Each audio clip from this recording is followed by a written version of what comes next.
Let's get nasty on a Thursday. It's the Fast Lane on 101 ESPN. Jamie Rivers, Carey Davis, Andrew Marsh. I'm Anthony Stalter. It is 2:01. Yeah. Your time check is brought to you by Clarkson Jewelers, an officially licensed Rolex jeweler. You know, Jamie, go ahead. We expect Jamie to be prepared for the show. It'd be nice. Instead, we got lights on. right before we sign on, he darts out of here saying, I forgot something. And I quote, I forgot everything, then came back with nothing. This is true. He did say I forgot everything and came back with nothing. Well, okay, so a couple of things. Guys, hey, you're going to thank me here in a second, okay? I'll tell you that much, okay? We're here to break news in the Fast Lane. And that's why I left the studio. There was breaking news happening. 101 ESPN breaking news alert. St. Louis Blues have added a player to their roster. Ooh. Jacob Vrana coming back from the Springfield Thunderbirds. Nikita Alexandrov headed down. All right. Yeah, this Vrana good guy is. That's why I left all my stuff in the office. He left everything. That is shocking, though. No, not really. Have you seen? So, in fairness to Jacob Vrana, I have seen his numbers. He has gone down and raked in the American League. Really? And so all you ask of a guy like that who wasn't scoring offensively for your team, and you do send him down, you ask him to go down and perform. Do what you're supposed to be doing. Don't be pouty. Don't drag your lip. Go down there, work hard, put some pucks in the net, and that's what he did. And so it's no secret Nikita Alexandrov had not really played that much this year for the Blues. So what are you lacking a little bit of? Some scoring. It helps. Drew Bannister said that secondary scoring, where we just don't have it. Braden Shen's in a bit of a slump right now. Hasn't had points in a number of games. I think it's like 8, maybe 9, 10 games where he hasn't had a point. Kasperi Kapanen, first goal in like 20 games against the Penguins. So you're looking for a little more offensive punch. And your power play still has suffered. What can Vrana do? He can shoot that dang puck. Will he see the power play tonight? I don't know. Will he play tonight? No, probably not, because he's being recalled right now. And the lineup has been set for tonight, to which Jacob Vrana was not a part of it. But anyways, that's why I left, guys. I didn't forget anything in the office. And BK is not going to the office to grab things for me. Okay. He's not. Yep. It was breaking news, and I thought you guys, being the fact that we are all about integrity here, would want us to be the ones to break it. Yeah, no, Jamie, I appreciate it. Yeah, Anthony. thank you. Definitely. Absolutely. Your phone remained right there. I don't know who you called. I don't know if they just osmosis. Tell me. Yeah. I just got know it in the brain. things, Anthony. Don't you? All of a sudden, I get a little. Does. It's like the Spidey sense. Yeah. I get a tingle. It's a little different. Okay. Works a little bit differently altogether. Yeah. However, the tingle told me that we had something big about to happen. Very nice. Yeah. I'd listen to Carey's live reads throughout the day in case something happens overnight and you got a tingle. Yeah. There you go. No, not tingle. Midwest Institute of Non-Surgical Therapy is where you need to go. There it is. All It right. was tingle, not tinkle. Oh, my bad. Yeah, it's my fault. All right, Same so region. Jamie, what's same general area? Jamie, what's going to be different this time around with Vrana then? What? Or will it be? Well, you'd think it would be. The one thing a player hates is being demoted, and the next thing a player hates is being embarrassed. Because he gets sent to the minors on a one-way deal where you were making $3 million for the Detroit Red Wings, and then Detroit literally said, we'll pay half of that for you to go away. Yeah. And then the Blues said, okay, we'll pay the other half to play in the minors. So it's kind of a sobering moment for a player in general. So I think you're going to get a guy who wants to contribute offensively. And if it's true, if it's really true that Drew Bannister is going to have the clean slate approach to which he's talked about, then that means that the player has no equity, but he also doesn't have any doghouse either. Yeah, true. That's a good thing. Yeah, it's kind of a restart. When you're in a doghouse with the coach, it is hard. Dude, sometimes that doghouse is like 10 feet underground. You can't get out of that thing. You can't do anything right. I did everything. No, it doesn't matter. You're in there. You're stuck in there. And I think you said Vrana was in that place prior to. Oh, we got some. There you go. Here's your Special delivery. My guy BK here. Vrana was in that place before he was sitting down, and obviously he is He is. Thank you, sir. That's what you ran back for? One piece of paper? Yeah. You one tried. one that I've memorized. Like, Yeah. The FanDuel grid has not changed for months now. it's important I stuff. left everything. And I came left back with clothing. I left everything. Bolted out. As if one of his kids were in the office back there. And he needed to help them. Anthony was Came back with nothing. He came back with breaking news, so I Yeah. guess he came back with something. halfway down the hall, the tingle hit me, and that's what happened. And then BK's got to bring in one sheet of paper. It's a very big piece of paper. He was hilarious. I forgot everything. Gone. There's still some other things, but I didn't want to like tax BK with like grab this and grab this. Looks like a bomb went off in my office. Anyways. Oh, man. Canucks, Blues tonight. How can the Blues prevent the Canucks from getting to a quick start? I mean, that's the case. Because several of these players that we've talked about, Elias Pettersson has been great. Quinn Hughes has been great. There are several players on Vancouver that are coming in red hot right now. Yeah, they got lots of guys. JT Miller, Pettersson. They've got Brock Besser. They've got Quinn Hughes. They've got Philip Hronek on defense, the top scoring pair in all of hockey on defense. So they got the hands full. The number one thing is not turn the puck over. You just can't. Yeah. If you turn the puck over at your blue line, in the neutral zone, or at their blue line, you are in for one tonight. Yeah. If you don't have a play, you have to advance the puck to an area that is non-dangerous. And all that means is make those guys go back and get the puck. If Quinn Hughes and Philip Hronek have to continuously turn around and go get a puck, even if you can't get a heavy forecheck on them, if they're skating away from your net to get the puck, they're skating away from your net. Right. If their toes are pointed towards their net, you're winning the game right now. You're winning that moment. Now, the moment they point the toes back up the ice, now you have to have a good forecheck. You have to have good neutral zone checking. You have to have bodies in the middle of the ice. You have to be very tough defensively. And you got to have good sticks and take away time and space. But for me, the game tonight will circulate completely around turnovers. I was going to ask you, how important is this game because of how good the Vancouver Canucks are? Does this give you a kind of a test, an eye test of what this team is? You're saying, the forechecking, making sure you're getting after them. If they're not doing that or not willing to do that, does that give you a glimpse of kind of what to expect when they do play? Kerry, we had a glimpse the last time we played these guys. We finished third in that game. It was bad. Yeah. The first period, if it wasn't for Jordan Binnington, it'd have been 5-0 after the first period. So this team plays extremely fast. They have talented players, and this is a huge game for the Blues. It's a huge test for this group under a brand new head coach, and it's also, if you lose, that's 3 in a row now. Yeah. So we kind of forget about some of these things a little bit because, we had a little bit of a break there, 3-4 days off for the Blues. Everything's, hunky-dory. But it's not. You've lost 2 games in a row. Even though you played well in those 2 games and you should have had a better fate against the Avalanche, it doesn't matter. You got 0 points. Yeah. So now if you go and lose to the Vancouver Canucks, that's 3 in a row. And what's your reward? You got to play Carolina next. On the road. It doesn't get any easier for you. Then you've got the Rangers. Then you've got Boston. You've got Florida. Like, those 2 games in a row could slide into 3 or 4 or even more if you're not careful. That's why tonight's game's so important. That's why Drew Bannister gave this team a couple of days off to get rid of the flu bug, get the bumps and bruises taken care of, reorganize the group here. You're still without Justin Falk, so Matthew Kessel. We were talking to Drew Bannister this morning, and Matthew Kessel gets called up. His reward is playing against Crosby and Malkin the first game, and now he gets JT Miller, Elias Pettersson, Brock Besser, and the rest of the crew. Good. It's good, but it's baptism by fire. It still is fire. Let's roll. Let's roll. Like, I was happy with the way the kid played, and if I was Matthew Kessel, bring it on.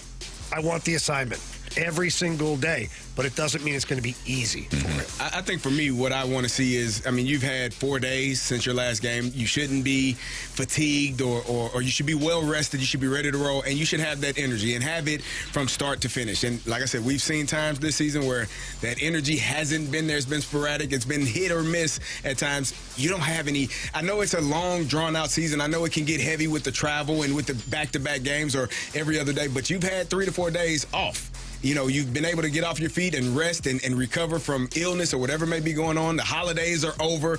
All of the built-in excuses that you have or can have that you can allow yourself to, we just had another game. Or, I had my whole family in town. No, hell no. It's an opportunity to go out and take care of business. And so I want to see I want to see that energy. I want to see that effort. I want to see guys getting after it and maybe roughing a couple of guys up and really getting after it in that manner. So if I see that, I'll be excited. If I don't, I'm going to be bothered. Well, one thing that's going to be fun is Nathan Walker is back with the Blues. And for our listeners, I'm sure they know who Nathan Walker is. He's been on and off the team for the last couple of years. Not a big guy, 5'7", 5'8", plays like he's 6'2". Mm-hmm. He runs around out there, hits everything that moves, and if you're not careful, you'll be picking up your teeth with broken fingers. He's mean. Little Australian guy. He is a spark plug. That's what I'm looking for. I was going to call it spirit plug. Sure. T-shirt. That's something different. Now available. Spirit plug. 28. Anyways, no, he's a good little player. He has the ability to score goals. He's your top scorer in the American Hockey League right now, so he has the ability to finish on plays as well. So that'll be good, too. To your point, Kerry, about being ready to go, answering the bell. Like, he's going to be there, and he's going to be hungry, and he's going to be a little bit ticked off. He got sent to the minors out of training camp. Probably believes he should have been here from the start. So what's he going to do? He's going to make his mark. He's going to try and make his mark early in a positive way to help this team. So that'll be good. But, Kerry, ultimately, the Blues have to be ready to go tonight. If they're not ready to go from the get-go, from first puck drop, it's going to be bad. It could be a tough one. 6 o'clock pregame, Blues and Canucks. You can hear it right here on the home of the Blues, 101 ESPN, the Blues Radio Network, with Jamie Rivers and Kerry Davis. I'm Anthony Stalter. Tommy Edman has undergone surgery to repair a wrist injury, but should be ready for spring training. Kerry's already doing the eye roll thing. We'll find out why next on 101 ESPN.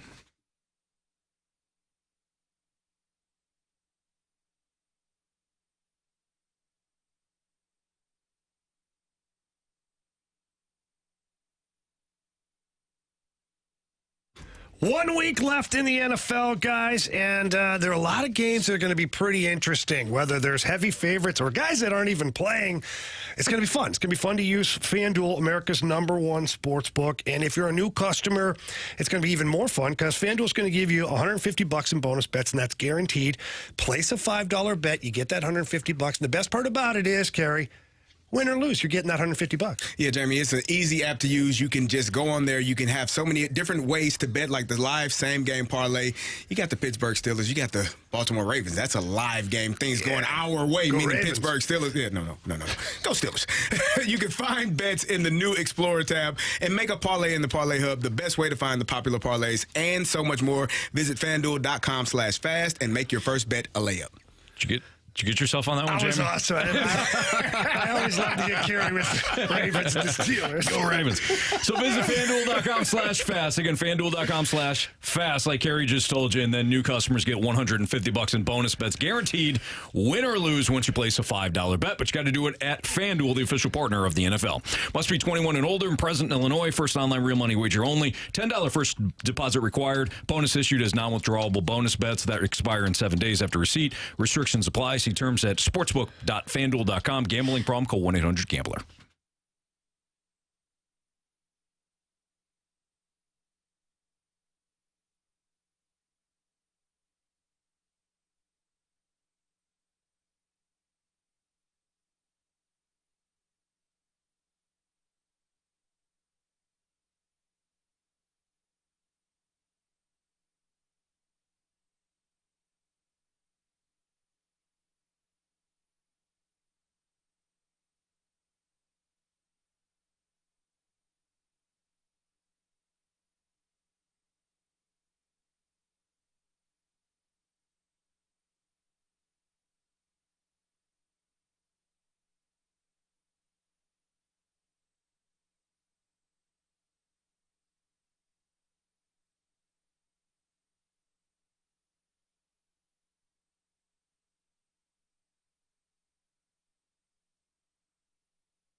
John Denton of MLB.com reported that utility ace Tommy Edman, who was slated to open the season as the Cardinals' starting center fielder, underwent surgery on his right wrist in October. John Mozeliak told MLB.com, though, on Thursday, the Cardinals are confident that Edman will be ready for spring training. Edman did miss 3 weeks in July with tendon inflammation in that wrist. Pain, stiffness lingered throughout the rest of the season. Edman opted for surgery in October. Wrist, again, should be healed by about mid-February. Plenty of time for spring training. Why are we hearing about this just now? That's what I want to know. What is it? Guys, hear me out. What is it with the Cardinals that we hear about these catastrophic things, although this may be not catastrophic, but it's surgery. We hear about this crap always later on. What happened to disclosure of injuries? Give me an upper body injury, anything. Nothing. Who knew Tommy Edman was hurt? I didn't. Did you? Yeah, we knew he was hurt, but I didn't know he had surgery. No. That's what I'm saying. Yeah, no. I didn't know. I mean, I don't feel like I'm entitled to that information, though. Why? I do. Why do you feel entitled to that information? Because if we're going to criticize Tommy Edman or John Mozeliak or whoever, we should have the proper information to do so. Otherwise, you sound like an a-hole. Well, that's on the Cardinals for not. That's what I'm saying. For not disclosing that. When it comes to Am I confusing you? No, he said that. But when it comes to, you're talking about surgery during the off season. I'm just talking about telling us about it. Yeah, telling us during the season's fine. I'm with you on that. Even in the off season, tell us right away. To October was a long time ago. Hey, by the way, Tommy Edman. Let's take a step back. You're talking about if we go on air and we're criticizing a player, it'd be nice to know if he's dealing with some sort of injury, correct? For anybody correct? who's reporting about it, evaluating, that's outside of the inner workings. You and I are on the same page. Okay, you're on the same page. I feel like when it you're comes battling me. When it comes to information like a surgery, I don't like. Marsh brought up why don't the Cardinals release this information? Well, they did. They just didn't do it on your timeline. Right. So the question now becomes: yeah, I know. Is it a big deal when it comes to the season? Now, Kerry, you were rolling your eyes as soon as I started to tease this next season. Yeah, because I thought segment. like I think Jamie thought that the surgery had just happened, and I've had that issue with ligament in my wrist. You do a lot of blocking, your wrist gets bent back. I had the option to either have surgery or have the off season to prepare and try to rehab it and do all of those things. I went with the rehab route. What I thought was he had went the rehab route and decided, oh, no, it's not working. Now I have to have surgery, which would be really bad because you missed 3 to 4 months of recovery time and the opportunity to get healthy. I guess it's not as bad. I guess my only concern is, A, does it impact him? We already know, I don't know how much your wrist plays into throwing a ball. He doesn't have a strong arm already, so it's not a great strong arm from center field. I think he's the best second baseman we have on the roster. But then you have 3 second basemen that are all dealing with some sort of injury. Brendan Donovan, elbow. Now we heard about the wrist injury of Tommy Edman and the back issue of Nolan Gorman. So that's kind of a hole in the lineup. Who is going to play that position every single day, especially if Edman is your everyday center fielder? I think some of these injuries it's not piling up yet, but it is something to keep in mind and keep an eye on as the season goes on because – you don't have a second baseman, and your best second baseman is your center fielder. Kind of seeming like what we're doing, like what happened last year. I don't know. It feels a little weird to me. Yeah. So I don't know how that plays. And then you got another center fielder who sprained his ankle running out of the batter's box. There are a lot of injuries. At least he was hustling. Was he? Yeah. A left fielder didn't do that. He's not here anymore. Boston's problem now. He's not our issue. Wrist is definitely. How did you know I was talking about him? Yeah, it's only one. You're Canadian. I figured. It's only one. Wrist is a problem when it comes to batting. That's when it's definitely a problem an issue. all around in baseball. It is, but when it comes to your offense, it's that snap. When you're talking about power comes to your legs, your hips. You generate that power, but you have to have that snap. And when you have that snap, ball can it it's affect that ricochet off the bat. Him being a switch hitter, can it affect one way more than the other? Because I don't. I bat left-handed. I can't bat both ways. Mm-hmm. But if my bottom wrist, my bottom hand is a left-handed batter, that's where a lot of the snap comes in. The back, I feel like the back one's more of like power, and the front wrist is more of the. Yeah, it is. So your top hand, if you're a right-hander, that is the drive. Yeah. It's your bottom hand's a stabilizer. Obviously, it flips if you're a lefty, so your power. So I'm wondering if that affects his status that way. Will we see a lot more of either? What wrist is it for him? It is his right wrist. his right Throwing wrist. wrist. Yeah. Okay, so I wonder if we see more right-handed batting from him this year. Yeah, maybe. I guess it depends on how the surgery takes. But going back to what Carey brought up, I'm fine with him playing center field. I just hope he stays at center.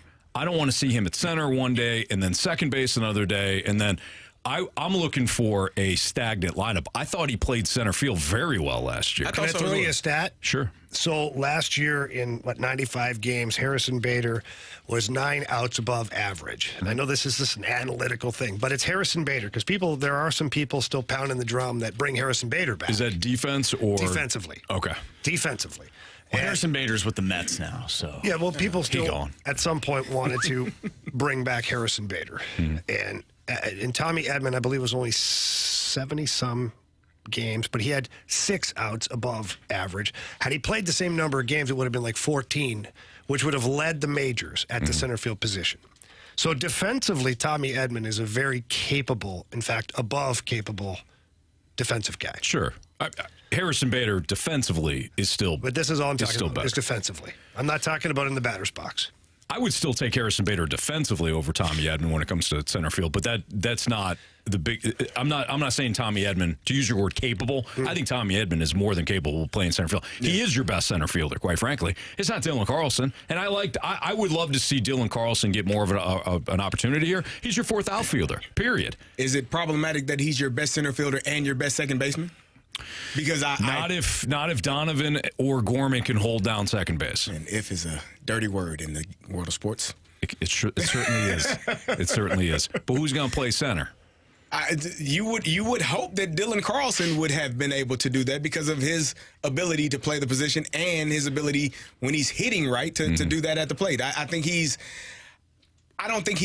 Tommy Edman is a better center fielder in terms of, getting to balls in the gaps. He's got a little bit more speed.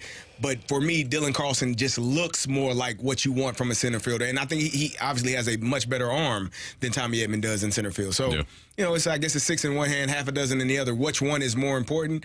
But I personally would like to have more solid defense right up the middle with Wynn and Edman at second and short and second, and then preferably Dylan Carlson in center field, because I think you take a step back just a little bit defensively with Gorman or Donovan at second base. Yeah, you do. I think that's fair. I think Donovan is fine at second. He's not a Gold Glover. I mean, to your point, Tommy Edman is your Gold Glove second baseman. So I guess the question now becomes, should you go out and get a legit center fielder? Who do you want to be as a club, though? I don't think you bother. You've got 2 guys already. Then what do you do? Right. Then what do you do with Donovan? What do you do with Gorman? Well, they rotated second base. Right. I don't want to see. I don't know how you guys feel, but I don't want to see the rotation. I don't either. I think too many options. They have had too many options over the last couple of years. I think they need to decrease the options, go with what they have, and have somebody show up to the park knowing I'm the center fielder. I'm the second baseman. I'm the third baseman. Well, I'm talking about a rotation at second base. Right. Not second base and center field. Or right left field or and left second field base. or first base. Like, or there might whatever. be some games where Brendan Donovan projects to be a better leadoff guy. So that game, maybe he starts at second base. There might be another game where Tommy Edman or somebody else projects better to be the leadoff guy. Now you got Nolan Gorman in there for the middle of the order, power bat. You see what I'm saying? I do. I don't mind playing the matchups that way. So when we start getting into matchups where half your roster is different because of a left-handed or a right-handed pitcher, that kind of drove me nuts a little bit. I'm with you on that. I agree. And the Braves have one of the more, and the Braves have talent, loads of talent, but they had a stagnant lineup. Every single day you go to the park, post, man. You know where you're going to be playing. And there is something about when you go to work, knowing what your job is. If you went to work and they told you, okay, you're going to play center today, would that change? You're going to be happened. But it changes. It happened. Scored 2 goals that game. Yeah, well, you're a gamer. You, sir, are what we call a gamer. That was a warrior. But if you go to the rink or you go to the game, football field, the stadium, and they like, okay, you're going to play left tackle today, CD. Excuse me? I don't think I could do that. No, I can't. We believe in you. I believe in me, too. I'm going to give you a hell of an effort, but I'm just not as good at left tackle as I am at fullback. I'm just telling you the truth. So I think there's something. Now, if you tell me to play running back, that's another story. That's second base and shortstop. Those are similar, but it's just knowing where you're going to play every single day allows you to have more confidence and be more comfortable in doing your job and having success at it. I agree. That's Kerry Davis, Jamie Rivers, Anthony Stalter. It's Fastline on 101 ESPN. Does the national championship set up to deliver on the hype, or could we see something similar to last year? I doubt it. I doubt it. But not according to Carey. We'll get into the matchup next on 101 ESPN.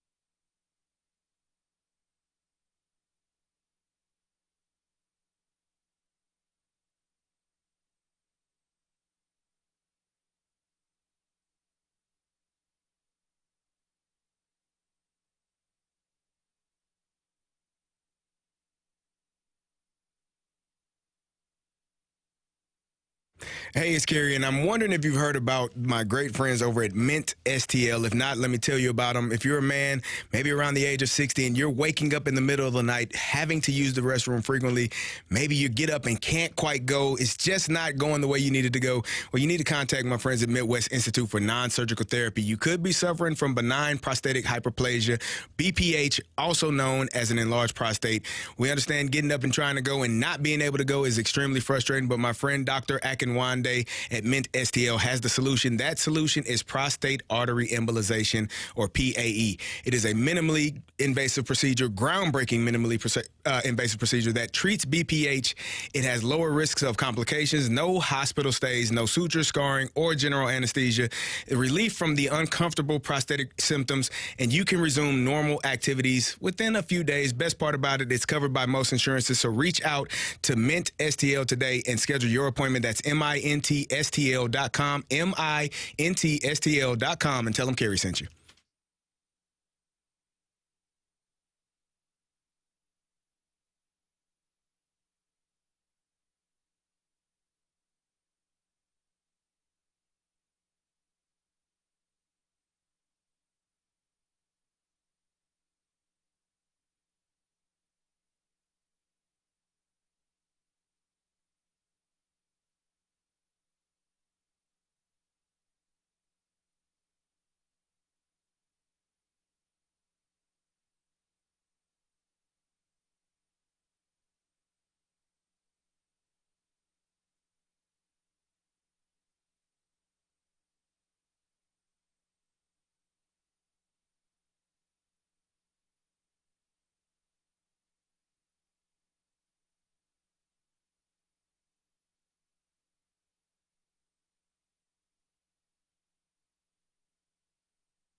101 ESPN Sports Center. I'm Andrew Marsh. It's time for a Sports Center update driven by Johnny Londoff Chevrolet and Johnny Londoff Autoplex. The Blues are back in action tonight, taking on the Vancouver Canucks. Pregame starts at 6. Puck drop is at 7, and you can catch all the action right here on 101 ESPN. We'll talk later in the 3 o'clock hour with the voice of the Blues right here on the Blues Radio Network, Chris Kerber, so stay tuned for that. We're going to dive into Monday night's national championship game coming up next right here in the Fast Lane. I'm Andrew Marsh, and the Sports Center update is driven by Johnny Londoff. Find new roads and shop 24/7 at londoff.com and londoffautoplex.com. Are you kidding me?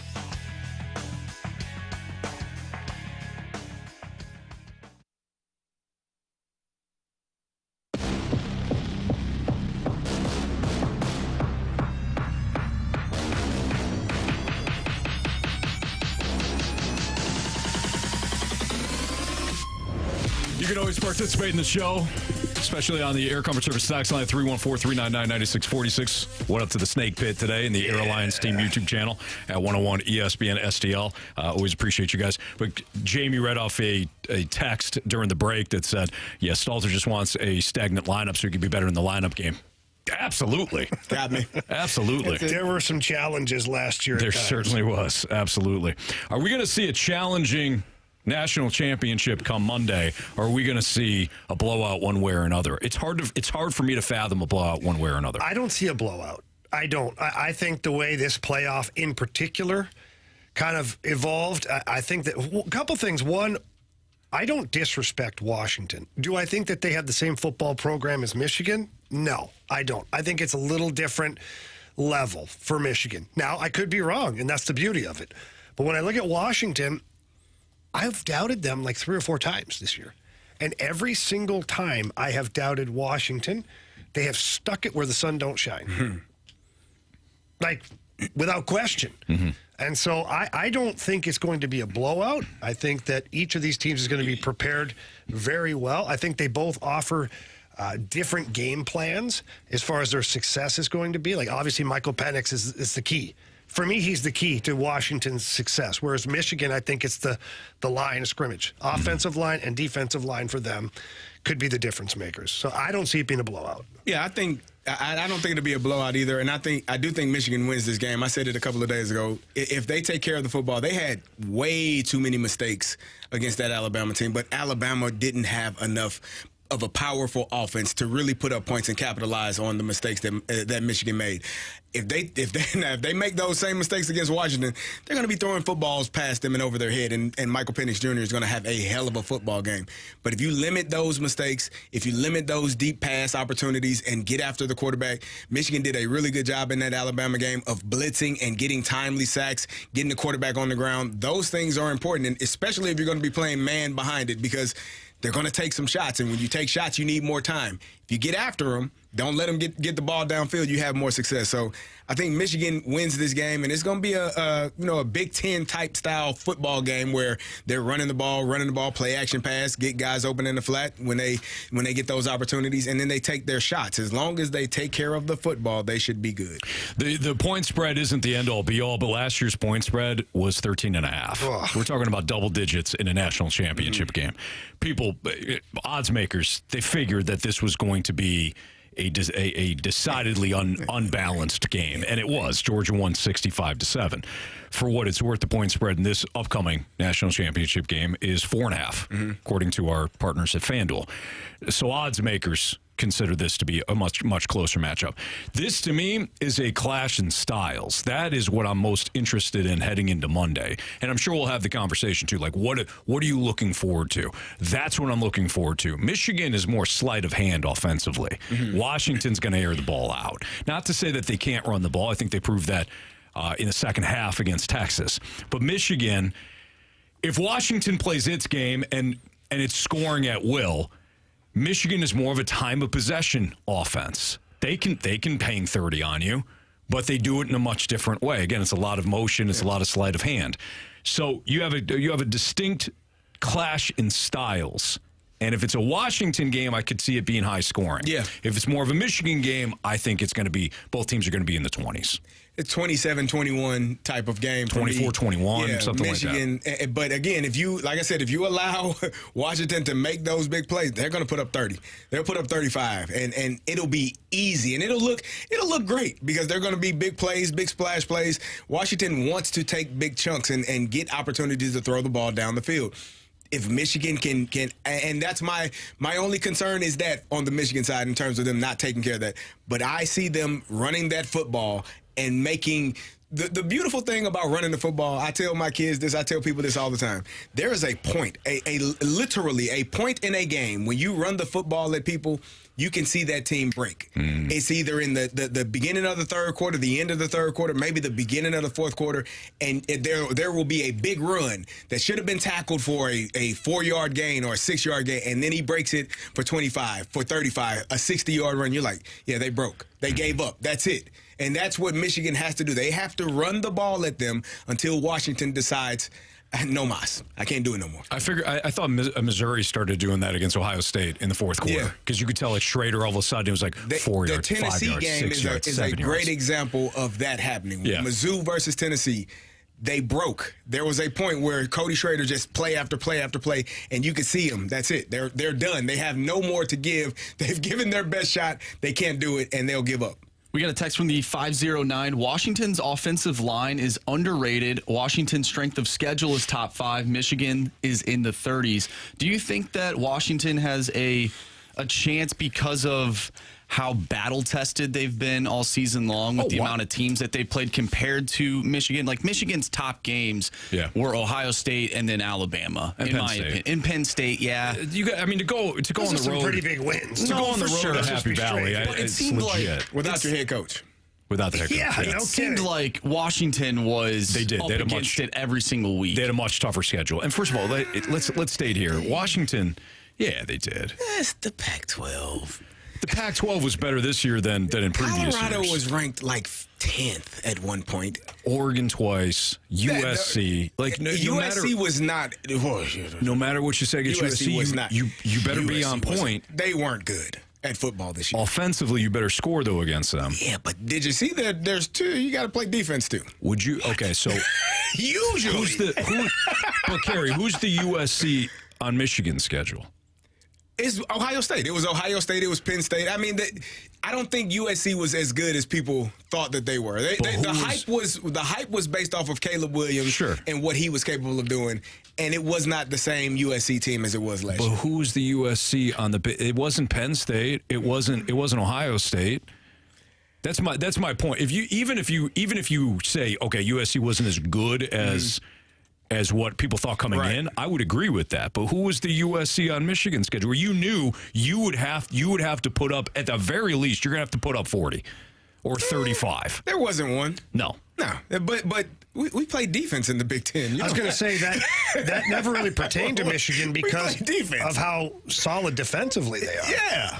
You don't have to put up 40 points. What's the highest score they had against them this year? Did anybody even get to 30 points? 24 Against twice. Michigan? Yeah. 24 points twice. Maryland and Ohio State. That's kind of my point, though. I mean, Indiana's got no offense. Rutgers has no offense. Neither does Iowa. The 509. Iowa has no offense. 509's coming with some stats today. Michigan has only seen 2 top 50 offenses all year long. Not saying their defense isn't really good. This is by far the best offense that Michigan will face all season long. Now, how much does J.J. McCarthy play into this? Because I'm looking at Michael Penix Jr., and I know that Jim Harbaugh is on record saying that J.J. McCarthy is the best quarterback Michigan's ever had. But I just don't know how, looking at the scores and looking how good the defense has been, how much have they relied upon J.J. McCarthy as opposed to where Washington has relied upon Michael Penix? Yeah, it would be a foolish decision on Jim Harbaugh's behalf to try to match Michael Penix Jr., outduel him with J.J. McCarthy. That's not. So what's we don't need to do best that. Game plan with McCarthy? Run the football. Okay. Play action pass. Crossing routes, allow your guys that are athletic to catch the ball in space and go pick up big yards. And then take shots downfield when those opportunities are presented. Not trying to drop back 25, 35 times and outduel Michael Penix. That's not who Michigan is. I don't think that Jim Harbaugh will do that. Can a coach get caught up in that? Yes. Especially a former quarterback coach? Yeah, and that's why I said saying what he said. With an ego, maybe? Jim, they all have those. That J.J. McCarthy is the best quarterback. I hope that he doesn't buy into that and decides to try to prove that. That's what cost the Seattle Seahawks a Super Bowl, right? They decided that Russell Wilson is the best. No, hand the ball off to Marshawn. It was a great defensive play. It was a terrible decision. The anticipation for Malcolm Butler was incredible. Wonderful. It was. He should have been a Pro Bowler. Yeah, that's his first child, the Patriots. He's got the first child of the Patriots and the middle child, the Bucs, who has surprised you. The middle child has returned. Just when I thought the middle child had veered off the course. Nope, right back there. And my youngest, making head waves. Yeah, you're proudest of the youngest at this point. Hear me roar. There you go. All right, it's Fast Lane on 101 ESPN. We will have the national championship for you on Monday. Michigan-Washington pregame at 5:30. So I guess we're off early that day, huh, boys? A little 5:30 action? Sure. I didn't even think about it. Merry Christmas there, Marsh. Yeah, and Happy New Year. You guys always get off early. Jamie will be with us until 4 today. Good time to talk about it because he's got Blues, Canucks action. Can Nathan Walker change the dynamic of this offense? Speaking of the Blues, we'll talk about the impact that the fourth line could make and the impact that it must make tonight against a very good and very deep Vancouver team. That's next on 101 ESPN. Nice job, boys.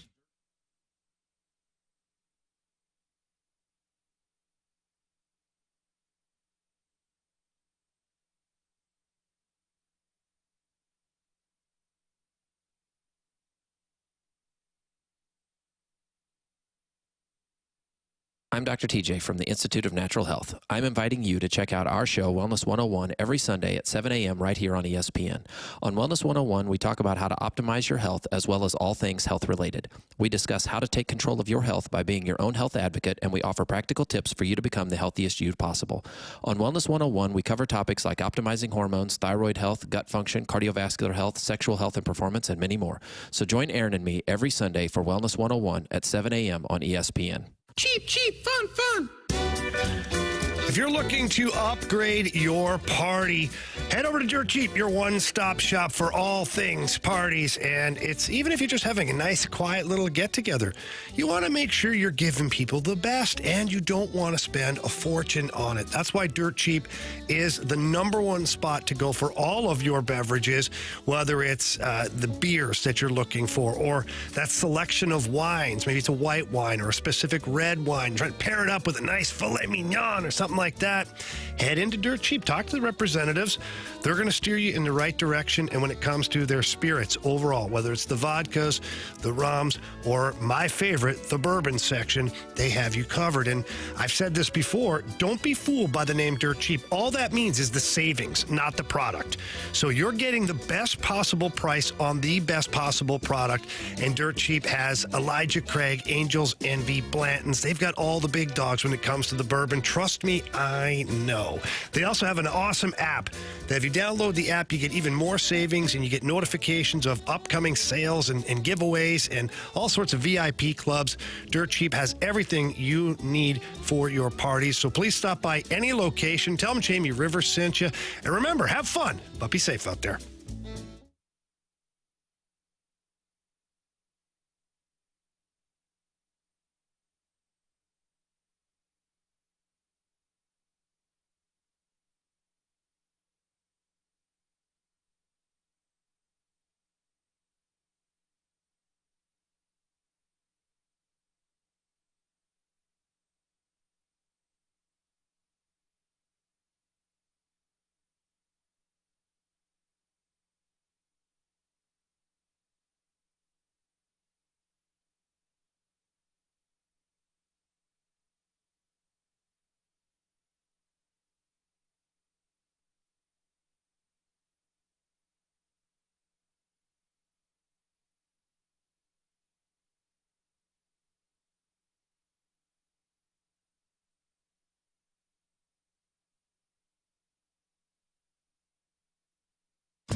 Get in your comfort zone this winter with tax credits up to $1,200, utility rebates up to $900, and 0% financing for up to 72 months on a new heating or HVAC system. For details and a free estimate, visit aircomfortservice.com. With 55 years of award-winning, 5-star service, you can trust that your new installation will be done properly and efficiently. Get in your comfort zone with a new furnace or HVAC system from Air Comfort Service Heating, Cooling, and Installation. Visit aircomfortservice.com. That's aircomfortservice.com.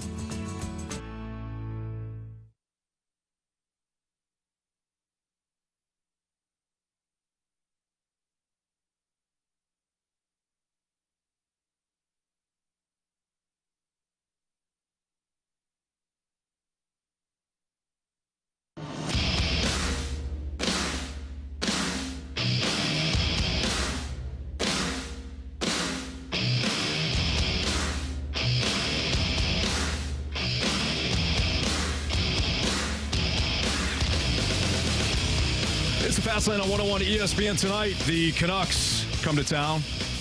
Blues, Canucks tonight, Enterprise Center, 8 o'clock Eastern. I don't know why I read Eastern. We're in Central Time. I saw the matchup said 8 Eastern. That doesn't matter. Our listeners, Gary. Listen. We got some listeners that are on the East Coast. Yeah, exactly. Sure. But 7 o'clock local time. Pre-game starting at 6 o'clock. This one's going to be fascinating because the Canucks come in red hot. The Blues continue to play really 500 hockey. The Canucks are 8-1-2 in their last 11 games. They have scored 4 or more goals 7 times during that span. Let me read that again. Say it one more time, sir. 8-1-2 in their last 11 games. It's pretty good. They have scored 4 or more goals 7 times during that span. Yeah. It's a lot. Mm-hmm. Coming off a 6-3 victory over the Senators that saw them score 5 times in the first period. Oh. This Canucks team can play. A little bit. They got a little bit of everything, huh? Yeah. One of the best teams in the league, and they're doing really well. You asked the question before we went to break about Nathan Walker and can he help this offense, right? Can he help generate goals? The thing that I think, I didn't play hockey. I just watch it from time to time. I think the thing that can help this team score goals is the power play. Can we do that? No. Can we have more success? I mean, yes. No, yes, maybe. No, maybe so. Now, can we have more success on the power play? Can we have to. Can we take advantage of the literal advantage on the ice? Is that possible? Let's isolate a couple things here. One, you're 100% correct. This year has been second to last. Abysmal. It's not been good. For a Blues team that should be much better, it has not been to the liking of anybody in the front office or the coaching staff or as far as the players are concerned. Now, that being said, since Drew Bannister has come on board and the addition of Brad Richards to work alongside Steve Ott and Drew Bannister and the rest of the coaching staff, the power play has been better.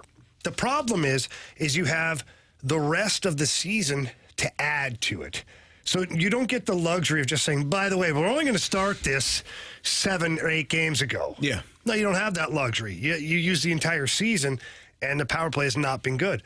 The power play for the Blues has probably cost them 4 or 5 games this year. Mm-hmm. I think it's 12 times where they were tied and could have taken the lead. Or no, sorry, down by a goal and could have tied it. I think it's like 18 times where they were tied and could have taken the lead. And then I forget the number of where they were ahead by a goal, but they could have extended the lead. Mm-hmm. And they didn't do it. Yeah.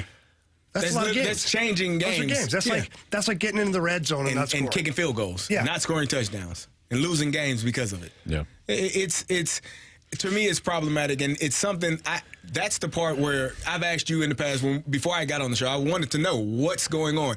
Why don't they shoot? Yeah, I think that's the one thing that most hockey fans yell: shoot the puck. Shoot, Anthony. How do they do it? I'm the clear it guy. I don't know about the shooting. Oh, you clear it? I clear it. Yeah. Okay. I thought you could double No. You're one or the other. No, you're either one or the other. Okay. I am. I focus on clearing it out. Yeah. I play defense. Okay. All right. Respect. It's an important part of the game. Yeah, you want to slow down the opposition, make sure they don't score. There you go. Yeah. All right. If you want to win in hockey, you do have to score. Yeah. Yeah, one goal. You got to shoot to do that. Shoot at least once. One goal. You got to shoot it at least once. You got to hem them in. I don't think hem them in. All right? Have him in. Not with your icings, you're not. Not talking about that, Jamie. Yeah, you kind of are. You want to play good defense, you play less defense. Okay. All right? Okay. That's how it works. Wow, All right. these are... I'm Offensively, going to write down this stuff. Jamie. We're giving you notes. I might need this, you know? write it down for your little TV job. You know what, Anthony? You're always super supportive. I appreciate that. I feel pretty good about myself. Valley Sports Midwest, Jamie, tonight. Till a minute ago. Yeah. No, but in all seriousness, I mean, this is a team. I read this off to Carey, and Jamie, you're well aware of this. The Canucks 8-1-2 in their last 11 games. They scored 4 more goals 7 times during that span. Yeah. This is a team that can score at will. So how about you play more offense tonight if you're the Blues? If you're constantly defending, you got issues tonight, man. They're going to hang 7 on you. You have to approach this game almost the same way that you did the Avalanche. And Drew Bannister said it, I believe it was yesterday, just saying, look, you have to make their best players defend. And Anthony, I've said that 1,000 times on this show. Force Connor McDavid, force Nathan McKinnon to There's play a reason for it, though. in their end. Force them to play defense. If you turn the puck over and you're sluggish or you're, a step behind and you're checking or taking away the middle of the ice, like tonight is not the night to take a half step off. And what I mean by that is just kind of dog it, not, just a little bit, not quite full. And all of a sudden that puck's going to go zipping right through where your stick should have been or where you should have been. It's going to end up at the back of the net. It's going to cost you a hockey game. This team that the Blues are playing tonight is very, very potent offensively, and they're blessed with a lot of speed. So to slow the game down, you have to get the puck into the offensive zone. You have to work it along the wall, cycle the puck, frustrate them, make them do things they're not accustomed to doing, test their defense. Quinn Hughes and these guys are not the biggest guys. They're physically able. They skate and move the puck and do all that stuff very well, but they're not the biggest, toughest guys. So challenge them. Get to the inside. Let's see what your team has as far as, just wanting it more than the opposition. How does the fourth line impact this game, though? Like, are the Blues looking to roll 4 lines tonight to keep some of those top players on their team fresh in those important moments of the game? Yeah, so the way I would approach it is quick shifts tonight. You have a lineup now of 4 lines that you can trust. You got Walker, Sundqvist, and Blais. If you can't trust those 3 guys out there to play against almost anybody, they shouldn't be on your roster. And we know that everybody trusts Oscar Sundqvist implicitly. He's out there all the time. Every coach that's ever coached him here in St. Louis has trusted him. So if he's your center iceman, you trust him. Nathan Walker, you tell me you don't trust him? He's a veteran guy. He's been around forever. He won a Stanley Cup with the Washington Capitals. Sammy Blais, you can't trust him? Like, come on. So the key here is to roll 4 lines as quick as you can. Try to keep the energy levels above the opposition by outchanging them. It sounds ridiculous, but you're not as fast as the other team. The only way to become faster is by having 2 line changes within their 1. So their 1 line change, let's say they're out there for a minute and 10 seconds. You roll 2 lines out there in 35 to 37 seconds. Now you're fictitiously almost creating more energy and speed for your team because fresh bodies are out there against tired bodies. But it takes a tremendous amount of discipline and it takes a tremendous amount of puck management in order to do that. Yeah. And so that's where you have to be sharp and on your game. And if you're the Blues, that's the best way you can try to take it to these guys and wear them down a little bit. Yeah, not turning the puck over. Yeah, turning the puck over is death tonight. Yeah. It is. Absolutely. The thing that and dumb penalties. Yeah. That'll kill you. You brought that to my attention, just how much speed they have and how much more tiring it is playing defense than playing offense. It sucks.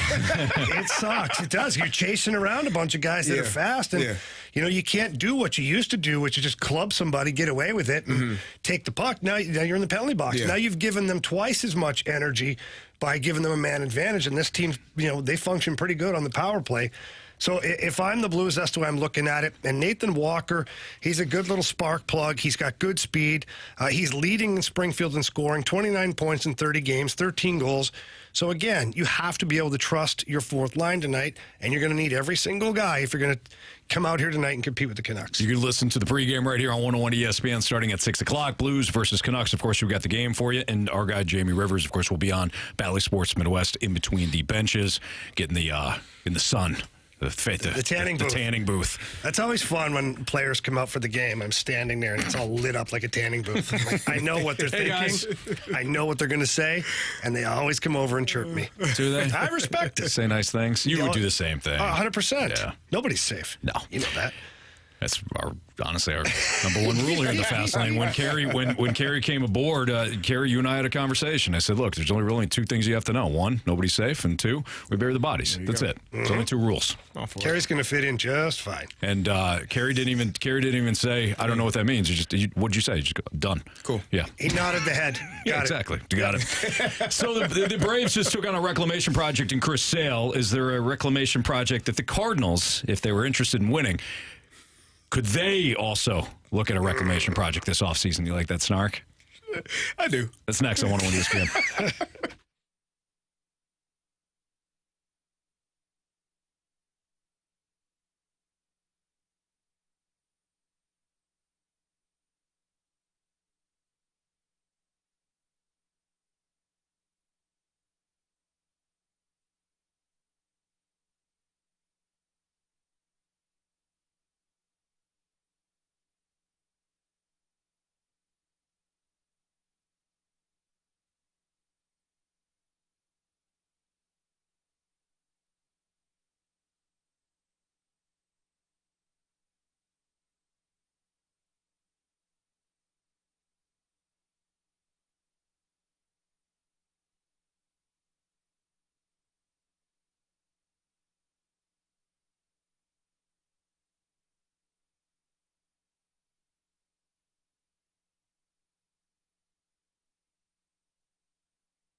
Your time check is brought to you by Clarkson Jewelers, an officially licensed Rolex jeweler. So the Braves made a move last week to bring in Chris Sale, and they just signed him to a new contract. And he is a reclamation project because of his injury history over the last couple of years. But it's a 2-year, $38 million contract extension.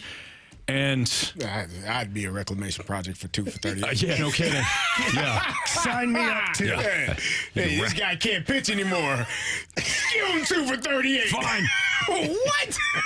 You know what? I'll even play 3 years for I'll that. give you an extra Yeah, year. right. How No about kidding. it? What the heck? All right. Do it for $500,000. I was a reclamation project a lot of years. I'm taking that, that's for sure.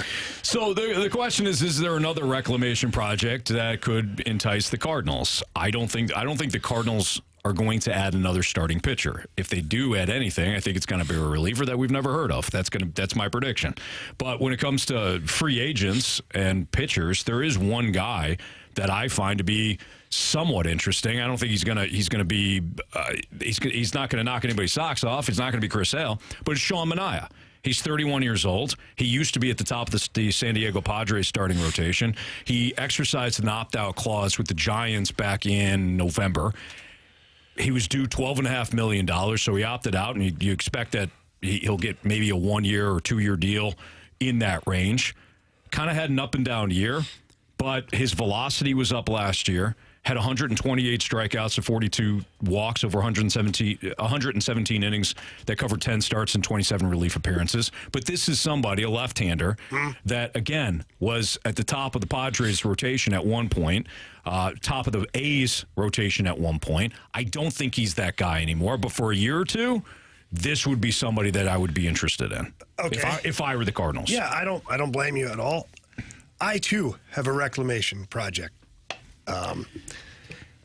He also was at the top of his game not too long ago. In fact, was on top of his game last year quite a bit. We're going to need this guy to sign somewhere, Marsh. And he actually was at the top of the list for the Dodgers for a short time and was one of the most coveted free agents in all of Major League Baseball. And you could probably get him on the cheap. That guy, Anthony, you find it hard to believe. Mm-hmm. That guy's Trevor Bauer. Oh.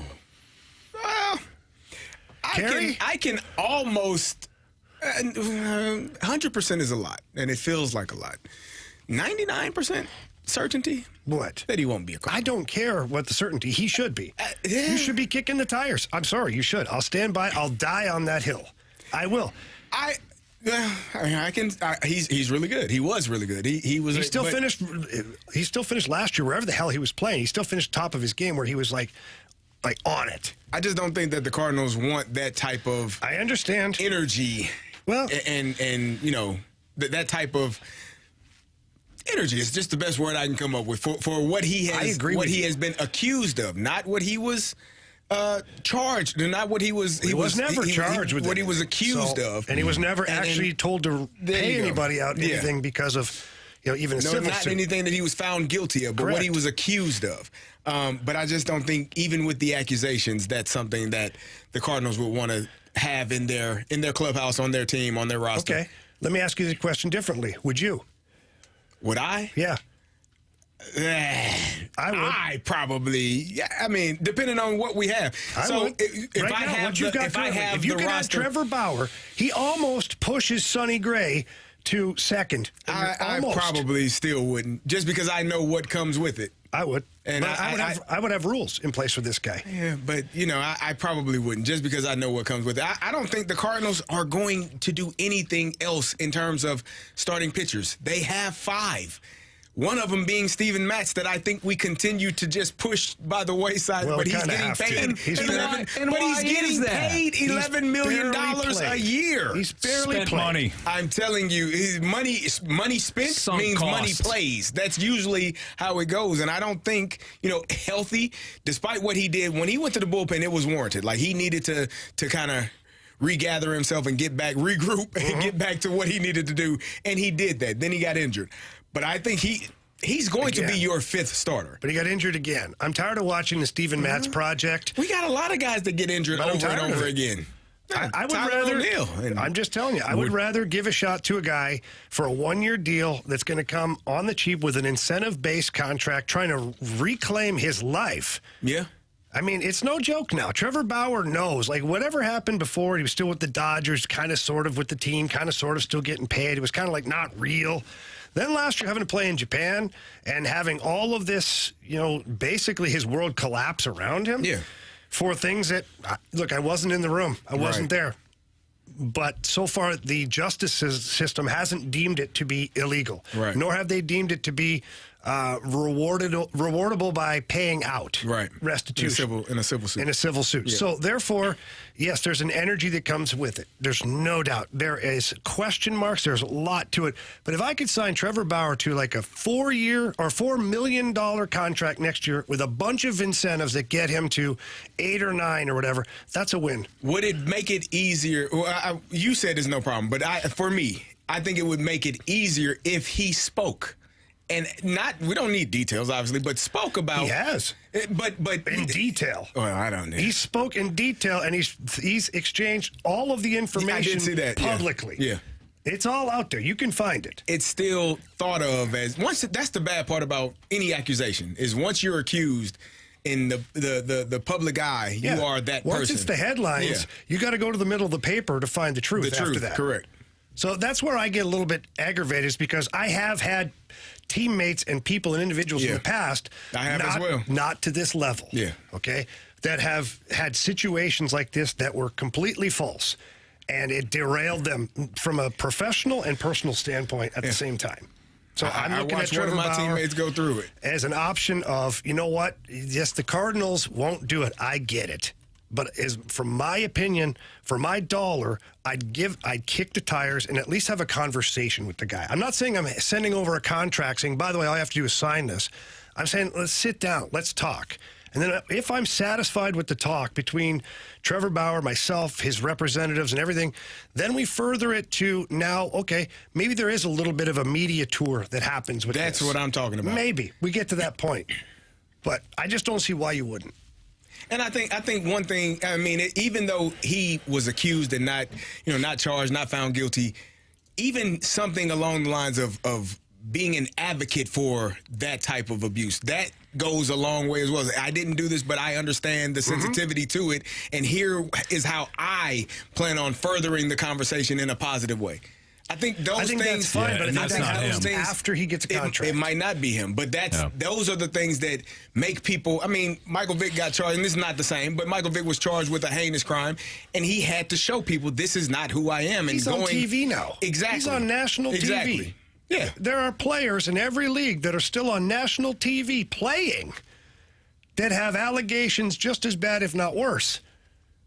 So that's where I come to a little bit of a fork in the road and go, like, what are we doing? Yeah. Who decides who gets a second chance, who doesn't get a second chance? Who decides guilty or not guilty when there are facts or lack of facts? What? Marsh. He does. That's I decide. Your honorable Andrew Marsh. On Tuesdays, at some point between 2 and 6, it's Andrew Marsh. You proved me wrong. Man, I just Still don't. bothered by that, actually. You should be. That was all Jamie's fault. Wow, you got derailed by a fan, basically. Kerry? You ran us off. No, the you got derailed tracks. by a heckler. That's on you. I didn't. Heckler on your own team.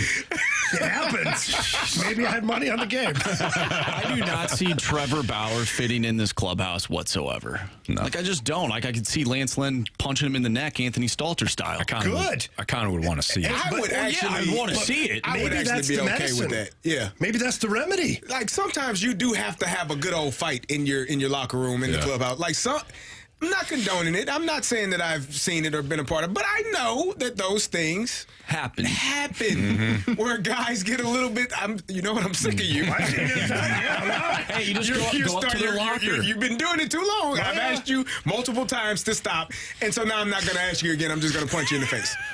And then we go back to work. This is the environment. This is normal. It happens. Yeah, it's life.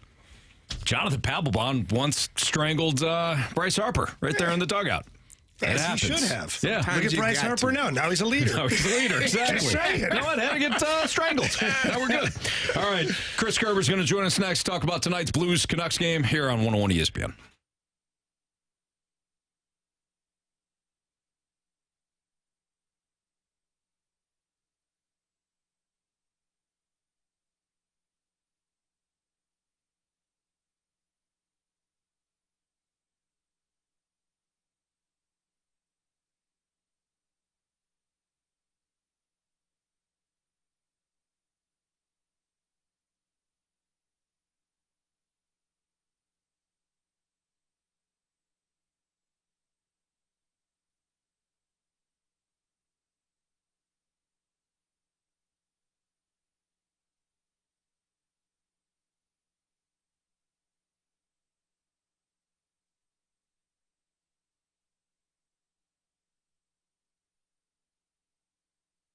All right, fellas, are you using ED meds currently? If you are, you're probably paying too much for it. I can guarantee you that. That's why you have to go over to the Medicine Shop in St. Charles. They are your destination for cheap ED meds. And maybe you're taking that little blue pill, maybe that gummy, all that stuff. You think it's great. They're not $2 a pill, that's for sure. The generic sildenafil available at the Medicine Shop for less than $2 a pill. Prescription is required. And, of course, they've got the wonderful pharmacy over there with great individuals that are there to help you all along the way, no matter what your needs are, whether it's first aid, aches and pains, flu, allergies. Just walk in, ask them a question, and they're going to answer it. They're going to point you in the right direction. You're going to be completely satisfied. While you're there, tell them that Jamie Rivers sent you in. They love to hear that. They also have free discreet shipping and delivery to your home or your workplace of any medicine that you use on a regular basis. So if you've got a busy schedule, lots of kids, after-school activities, don't worry about it. The Medicine Shop comes to you and will deliver that to your home or your workplace so that you're taken care of. So please, again, get by the facility and visit them and tell them I said hi. But if not, visit them online at stcharles.pharmacy. That's stcharles.pharmacy.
Time for Curbside with the voice of the Blues, Chris Kerber. Brought to you by Scott Lee Heating Company, a proud Mitsubishi Electric Elite contractor.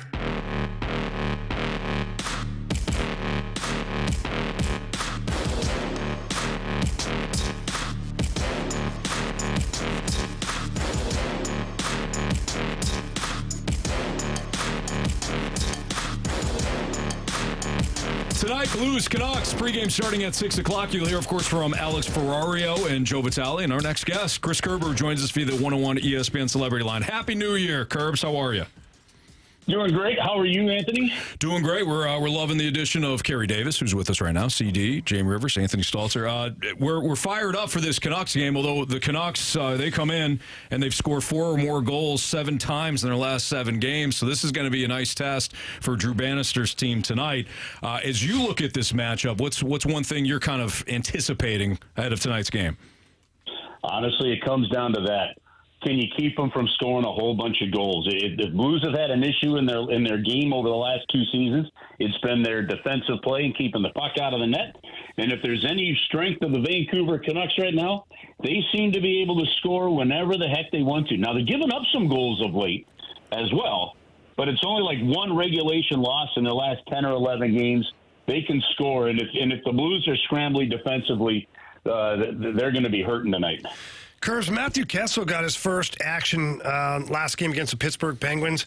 Not an easy assignment. Comes in basically off the plane, and he's got to play against Crosby and Malkin for most of the night.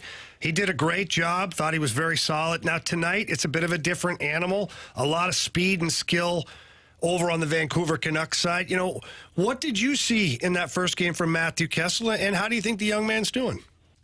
You know what? In one game, Jamie, I thought his passing looked pretty decent out of the zone. He broke up some plays below the goal line. Just what Drew Bannister said was one of the strengths he was developing. And he didn't look out of place. He looked pretty poised, I thought, in that scenario. And, last season when he came up for the 2 games, it was great to see him come up, great to see him come in, but you're in games that don't really matter. Well, you're in games right now that mean a whole heck of a lot, and they need a right-handed shot. So he's getting a heck of an opportunity. So far, in all reality, so far, we haven't seen a young guy this season get an opportunity, come in, and then just completely take it. You maybe say Perunovic lately, right? But even with Berube, he was in and out of the lineup. So it's a heck of an opportunity that he finds himself in, being a right-handed shot and the team needing him, that it becomes his to really lose. So when we talk about tests, and frankly, every game for the St. Louis Blues right now is a test, but this will be a heck of an opportunity for him. But the organization was high on him. Drew Bannister was high on him in terms of Kessel. They said everybody was saying he's knocking on the door, just about ready to break into the NHL, and I thought he had a pretty solid first game of the year. Coach, you talked about slowing this Vancouver Canuck team down and how good they are putting pucks in nets. One way to combat that is obviously scoring on the power play. The Blues are still tied for dead last with only 12 on the season. What can they do, or what have you seen them be able to do that gives you hope that they can get this going in the right direction? They could. Next question, Your Honor. All right. Curbs, I got to be honest, you're not instilling a lot of confidence right now. Wait, are we on the air still? Yeah, this is live. Yep. I didn't know we had pushed the button yet. Yeah. I thought we were just warming up. The dump button only covers 30 seconds, too, Curbs, so you got to give us something. Now, kind of all joking aside, to be honest with you, I don't think that they've shown any kind of consistency on the power play that lets you say, hey, this thing's getting turned around right now. They're just going to have their skill and trust in what they can do. And I could be wrong. Jamie's been in these spots, and I have not. This is just a confidence thing. They've got to start feeling the puck. But you'll see Colton Parayko today with Falk out on the left circle or on that left side. Okay, well, that one-timer is good, and I'm glad he's getting this chance. I think he should be on it. But it's up to him to use the shot. But then it's up to Perunovic to make sure or whoever's passing on the puck, passes him the puck where that shot can be used, right? On that first unit, we just aren't seeing enough pure execution from your top players. You'll see a good play, you'll see a pass, then you'll see frustration. So they'll try the seam pass all the way across the ice, and if they get it through, that thing's coming with so much juice and shin high that it's hard to catch. For that top unit, what I think you've either got to see simplification and shots getting through to the net, and then winning puck battles after that. I don't know that we're seeing a trend. Look, you're seeing them getting some looks, but we saw that power play get some looks, and they just weren't shooting beforehand. To me, this is a wait and see until you just start seeing that puck go in. You've got the guys. You've got plenty of skill between both power play units. Guys just have to execute on it, and that we just haven't seen much. I don't know if that sounds harsh or not, but it's about as honest as I can be. No, Curves, I think you're bang on there. I think that at times when the confidence disappears, for whatever reason, the level of difficulty seems to rise, which is, the wrong way to go about it. In my opinion, my experience over the years is when a power play struggles, you simplify it. 1 pass, 2 pass shot bodies to the net, and we just haven't gotten to that point yet. For whatever reason, I don't know. And Carey's about to blow a gasket over here. I just want to know why. Why? I'm a novice in this game. I don't know as much as you or Curbs do, but I watch it. I know that I see other teams do it, and I figure it shouldn't be that difficult when you have one more person than the opposing team has. It depends how difficult you're going to make it, though. Yes, yeah, Curbs. well, listen, if you figure that out, okay, you have just figured out sports. No, seriously. How could the football Cardinals be as bad as they have been for the better part of most decades, right? How can the Kansas City Royals, right, or the Pittsburgh Pirates or the Cincinnati Reds just constantly be as bad as they possibly are? How can the Buffalo Sabres, with picking in the top 10 in 10 consecutive drafts, still be on the outside looking in, right? How did the Edmonton Oilers, with 4 first overall picks in the span of 6 years, right, still have a hard time getting either into the playoffs or beyond? That's one of the great – I have no idea. You see football teams with great players that just don't execute the same way. Sometimes it's a chemistry issue. Sometimes I honest to God don't have an answer for you, but I think you're asking a fair question. Curbs, Nathan Walker called up from Springfield. I got a couple of different parts to this question. One, what do you think Nathan Walker can bring to this team that, maybe a Mackenzie McEachern didn't, or a Nikita Alexandrov? We saw today that Nikita Alexandrov down for, a couple of weeks conditioning. And parallel to that, Jacob Verana being recalled as well. But tonight specifically with Nathan Walker, what do you think he can bring to this lineup? He brings energy. He'll bring it every single shift. He brings the ability to get on the puck. He will find some offense. You're not looking for him for a lot of offense, but he will go to the tough areas.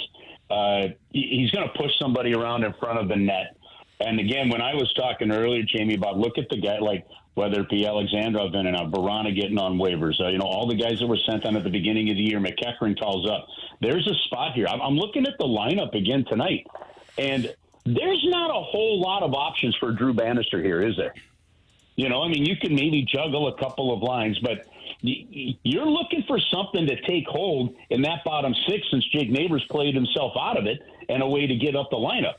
Well, I think Nathan Walker is going to be a great call-up for the Blue. To me, this is the kind of call-up that can stick for the rest of the year because of his attitude, how he plays, his energy, and what he will bring you every single game. Now, does that happen? I don't know, but I like this call-up. Mackenzie McEachern brought speed. He brought some physicality, but he wasn't hitting the guys. They weren't necessarily getting the puck and holding it in the zone that way. You're hoping that Walker brings you some of that on that line. Curbs, looking forward to the call tonight as the Canucks come into Enterprise Center. Blues off the last couple of nights, so hopefully we get a rested team and should be a fun game. So looking forward to it. Thanks. Yeah, hopefully be a good one.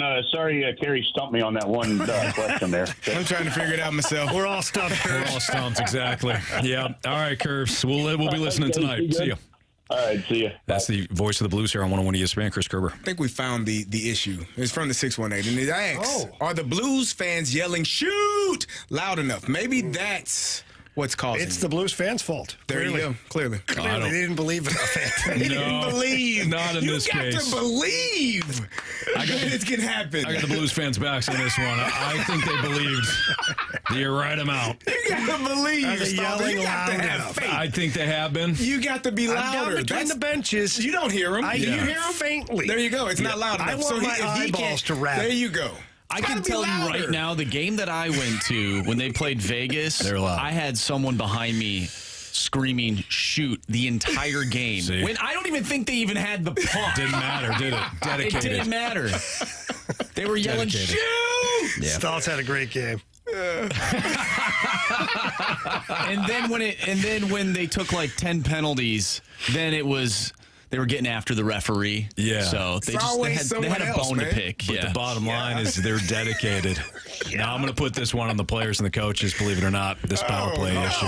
Yeah. How? What's going on here? I know. I've got notes on that. Or really just go to any statistic, really, and just look for power play statistics, whatever one you want. Blue's going to be right down there at the bottom. So, For now. For now? Yeah, you can only go up from here, Kerry. I mean, let's be honest. You would think so. If I'm live betting on FanDuel, this Blues power play's got to get better. Prophecies and Lies next on 101 ESPN.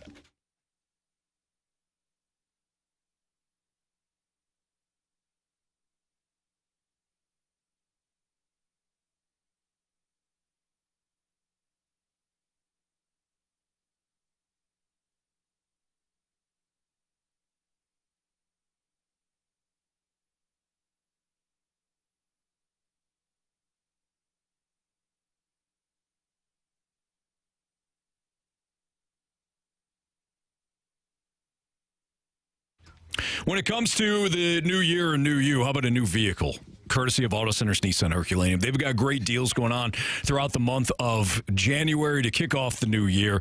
They've got 0% for 36 months on brand new Pathfinders, which is what we're driving right now in the Stalter household. And we got our Pathfinder pre-owned right there at Auto Centers Nissan Herculaneum. They've also have different options for 60 months and 72 months, but they've got financing options for everyone that walks through the door at Herculaneum. Plus, endless possibilities when it comes to their dealership. We're talking about one location, over 500 different makes and styles to choose from when it comes to their pre-owned vehicles. They've, of course, got a wide variety when it comes to their new Nissans, too. They've got different makes and models when it comes to the pre-owned vehicles. They've got different options when it comes to financing. They have different options when it comes to their sales throughout the month of January. So just head out there, or better yet, start at home. Go to AutoCentersNissan.com. That's what we did. We looked at what they had, then went in, took the test drives, talked to their great sales team and their great financing team, and they hooked us up with a pre-owned Pathfinder that, again, we love in the Stalter household. Tell them Stalter sent you out there when you head out there. Go visit them. One location out in Herculaneum. It's Auto Centers Nissan Herculaneum. It's Macy's one-day sale tomorrow with great deals of the day, like 40 to 60% off handbags.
101 ESPN Sports Center.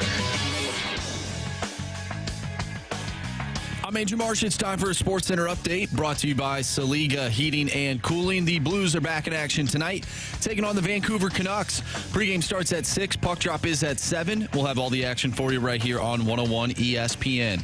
We just talked with Blues, voice of the Blues right here on the Blues Radio Network, Chris Kerber. If you missed that interview, make sure you go to 101ESPN.com or check out the free 101 mobile app. Go to the podcast page. You'll find all of our interviews and full shows there. It's all brought to you by Dobbs Tire and Auto Centers.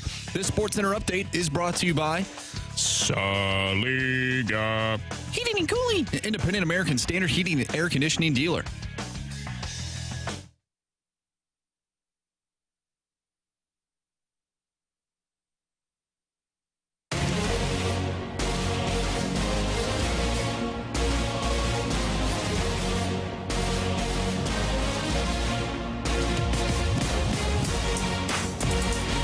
So we're going to do a Prophecies and Lies segment, and Carey, you're going to have to tell us some of the predictions that you made at the start of the football season. You got them all right. Yeah, you know what? I was right on all of them. That's what I said. Bunch of prophecies over here. No lies. We actually, thanks to a listener, we renamed this Prophecies, and well, it sounded good at the time. Okay. But we're going to do a special one because Marsh actually saved all of our predictions from the football season. I don't know if I like this. When we did this for baseball Last year, oh my, bleh. Baseball. Bleh. we did it for baseball. That Wasn't great. it hurt. Not great. I don't think it's going to hurt as much with the football, but we'll find out. All right, Marsh. So what were some of our prophecies? What were some of our... sounded good at the time. All right, we'll start off with Jamie's AFC picture. Hold on. Let's do this. What was Jamie's best prophecy? Jamie's best prophecy. Yeah. It's tough to look at the NFC because Jamie only had 6 teams at the time in the playoffs when there's 7. That was probably his... Hey, it's all I needed. Problematic. That was probably his biggest sounded good at the time. They'll just not have a 7th team. I don't need it. So the NFC... All I needed was the Lions. The NFC, we don't have the list of 1 through 7, but we have all 7 teams. We finally have those 7 teams. But the Lions are in there, the Eagles, the Cowboys, the Niners, the Saints, Seahawks, and Falcons are all those 3 teams. So it's possible that Jamie would go, 5 for 7? But he also could go 6 for 7. Mm-hmm. Saints, possible. Seahawks, and Falcons, probably not. Well, if the Saints could win the division. So could Tampa. So could Tampa. If Tampa wins, they're in. Yes. The Saints and the Falcons both won't be in, will they? Can they both get in? No. Yeah, I didn't think so. Because they play each other. There you go. There's no 2 teams from that division. No. Not this year. One and done. Yeah. You either win the division or not. Go home. All right, so let Marshy run through here. Yeah, go ahead, With Marsh. So each on guy and whatever. So on the AFC side, Jamie had Kansas City, Cincinnati. Then he had Baltimore, Jacksonville, Buffalo, Miami, and the LA Chargers. Ooh. So no on the Chargers and no on the Bengals. And then, Anthony, your AFC looked like this. Kansas City, Baltimore, Jacksonville, Miami, Buffalo, LA Chargers, and the Pittsburgh Steelers. Hey, I could good still choice. So I'd have 6 or 7. Yeah, I could go 6 of 7. Don't Chargers. No, the Browns got in. Yeah. But the Steelers, come on, Steelers. We're knocking at the door. Yeah, you are. That was my 7th team, so I would have gotten that one right. Well done. Jaguars hopefully. lost. Your NFC, Philadelphia, San Francisco, New Orleans, Green Bay. Maybe. Oh, remember that? The Green Bay love? That was disgusting. But see that what was you to did win there. the division, though. We had the Doesn't matter. Lions. Playoff team. Nobody had the Packers. That's and fair. I mean, nobody. That is fair. Jordan Love didn't have them. Nah. You had Dallas in there, and you had your Atlanta Falcons. You were high on Desmond Ritter, huh? He was high. I was not high on Desmond Ritter, no. I was high on the rest of the team being good. I was right. I was wrong on how Desmond Ritter was throwing the season with Arthur Smith. Yeah, It's a collab. They got together and said, screw this guy. Do that? Yeah. So who the hell is Kyle Pitts? Who you need him for? Give him the ball. ever. It's not like he got drafted high. Yeah, 4th overall, you passed on some quarterbacks. My AFC, I had Baltimore, Jacksonville, Buffalo, Kansas City, Cincinnati, LA Chargers, New York Jets. Oh! So that went out the window week 1. That went out the window the first set of downs. Yeah. 4 plays. Okay, gotta go. And then for the NFC, I had Dallas as my 1 seed. I'm so glad they actually didn't get the 1 seed. It was close, though. It was close. I had Seattle winning the NFC West. That didn't happen. I had the Lions at 3, so that could happen. Nice. The Saints at 4, winning the division. Need some help. Could happen. The Eagles at 5. Which I think is going to happen. The 49ers at 6, and then I had my Vikings as the 7th seed, which is still possible. It's a possibility. It's still possible. I don't know how they're still hanging on. They're on the outside looking in. They're hanging on by a thread. Yeah. All right, so Jamie, Carey, actually we'll go to Carey now because we didn't know your pick. We know that you just like Jamie and I had the Ravens and Niners. Yeah, I did have the Ravens and Niners as the Super Bowl matchup. I thought that those two teams would be in. So give us your biggest prophecy and give us your biggest. Sounded good at the time. Well, I definitely thought that the Buffalo Bills would be a team that maybe really good, maybe not.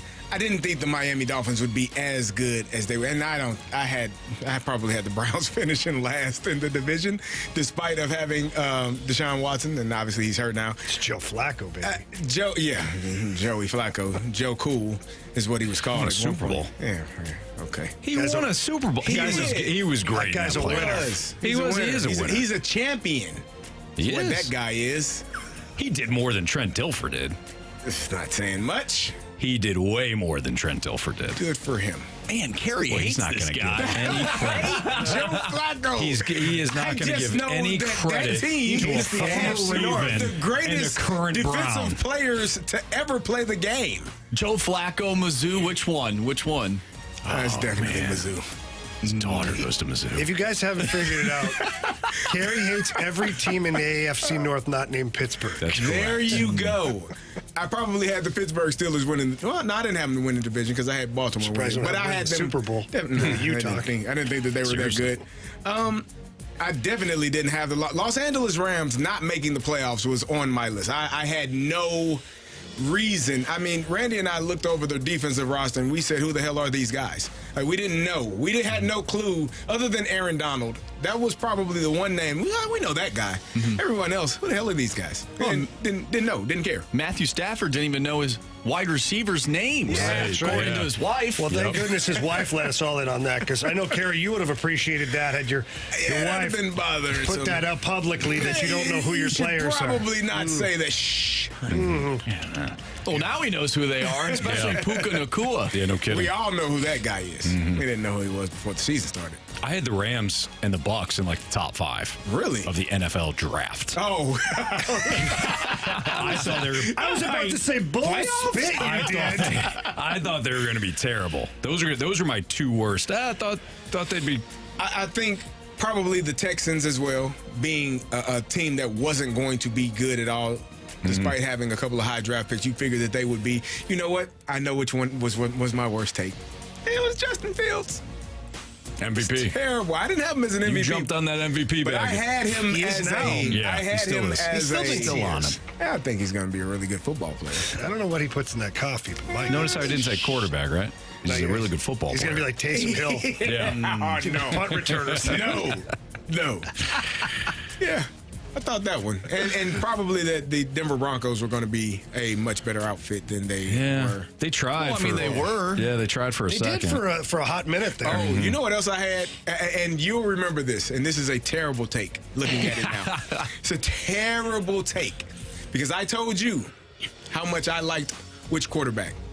He transferred. He got dismissed from one team and went Derek to another. Oh yeah, man. Derek Carr. I was high. I was high. On the Derek Carr train. First step. Admission. I was high on Derek Carr. Anthony was too. I was too. Carey, it's recreational now. Carey Good in Missouri. Carey was all really in high on Derek Carr. Yeah. I was excited. It's like, this guy can play. He didn't have a defense in Las Vegas. He didn't have guys. He had Devontae Smith. He didn't have guys around him. And I know this defense in New Orleans is going to – he got Mike Thomas, he got Michael Thomas, you got Alvin Kamara. You got guys. Olave, he's gonna be great. He's kind of stinks. He's the same guy who was with the Raiders. Person. He's a check down Charlie. Not fun, man. 5-step drop, get the ball to the running back. After week one, I was like, oh my God, this is a terrible It's the same decision. dude. Yeah. Yep. All right, my best prophecy. One, I had Miami winning the division. So that was one I was high on. And you know what? I'll take a little credit for the Bengals. Despite losing Joe Burrow, I said they wouldn't make the playoffs. Okay.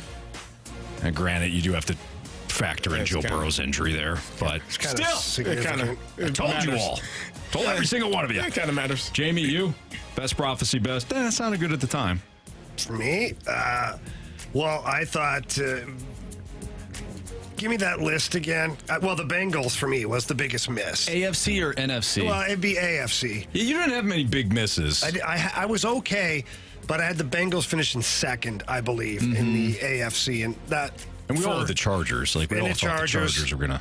I thought Justin Herbert and that team could do better, in spite of their horrible head coach. Mm-hmm. I was wrong on many levels. One, the head coach got gassed, and two, you lost your star quarterback, so that's a double whammy, and we know the result of that. Yeah. But the Bengals, to me, was the biggest miss because Joe Burrow. If Joe Burrow, they still end up having a respectable season, even though they went through I don't know how many quarterbacks. Very true. Had they had Joe Burrow there, they'd probably knocking at the door for a playoff spot. Yeah. I will say that your biggest hit was saying that the Texans would be a good team this year. Thank you. And I made fun of you at the time. I certainly laughed did. in your face. I wrote it down in my journal. Marsh laughed in my face. Laughed. Yeah. We did laugh. Yeah. And look where they're at right now. So kudos to you for knowing that. 9-7. They still have a shot, right? They got a chance to win the division. They had a chance to win the division. Right. Yeah, against the Colts. Yeah. Or the Jaguars, I mean. Yeah.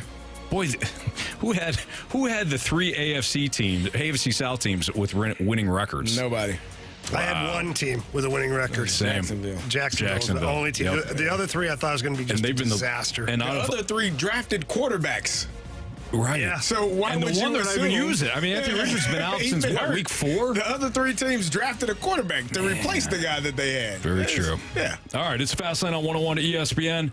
Jamie's going to tell you the keys to victory tonight for your St. Louis Blues. Plus, we'll do our first goal of the game next on 101 ESPN.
Tonight you got Blues Hockey, Blues and Canucks right here on 101 ESPN pregame starting at 6.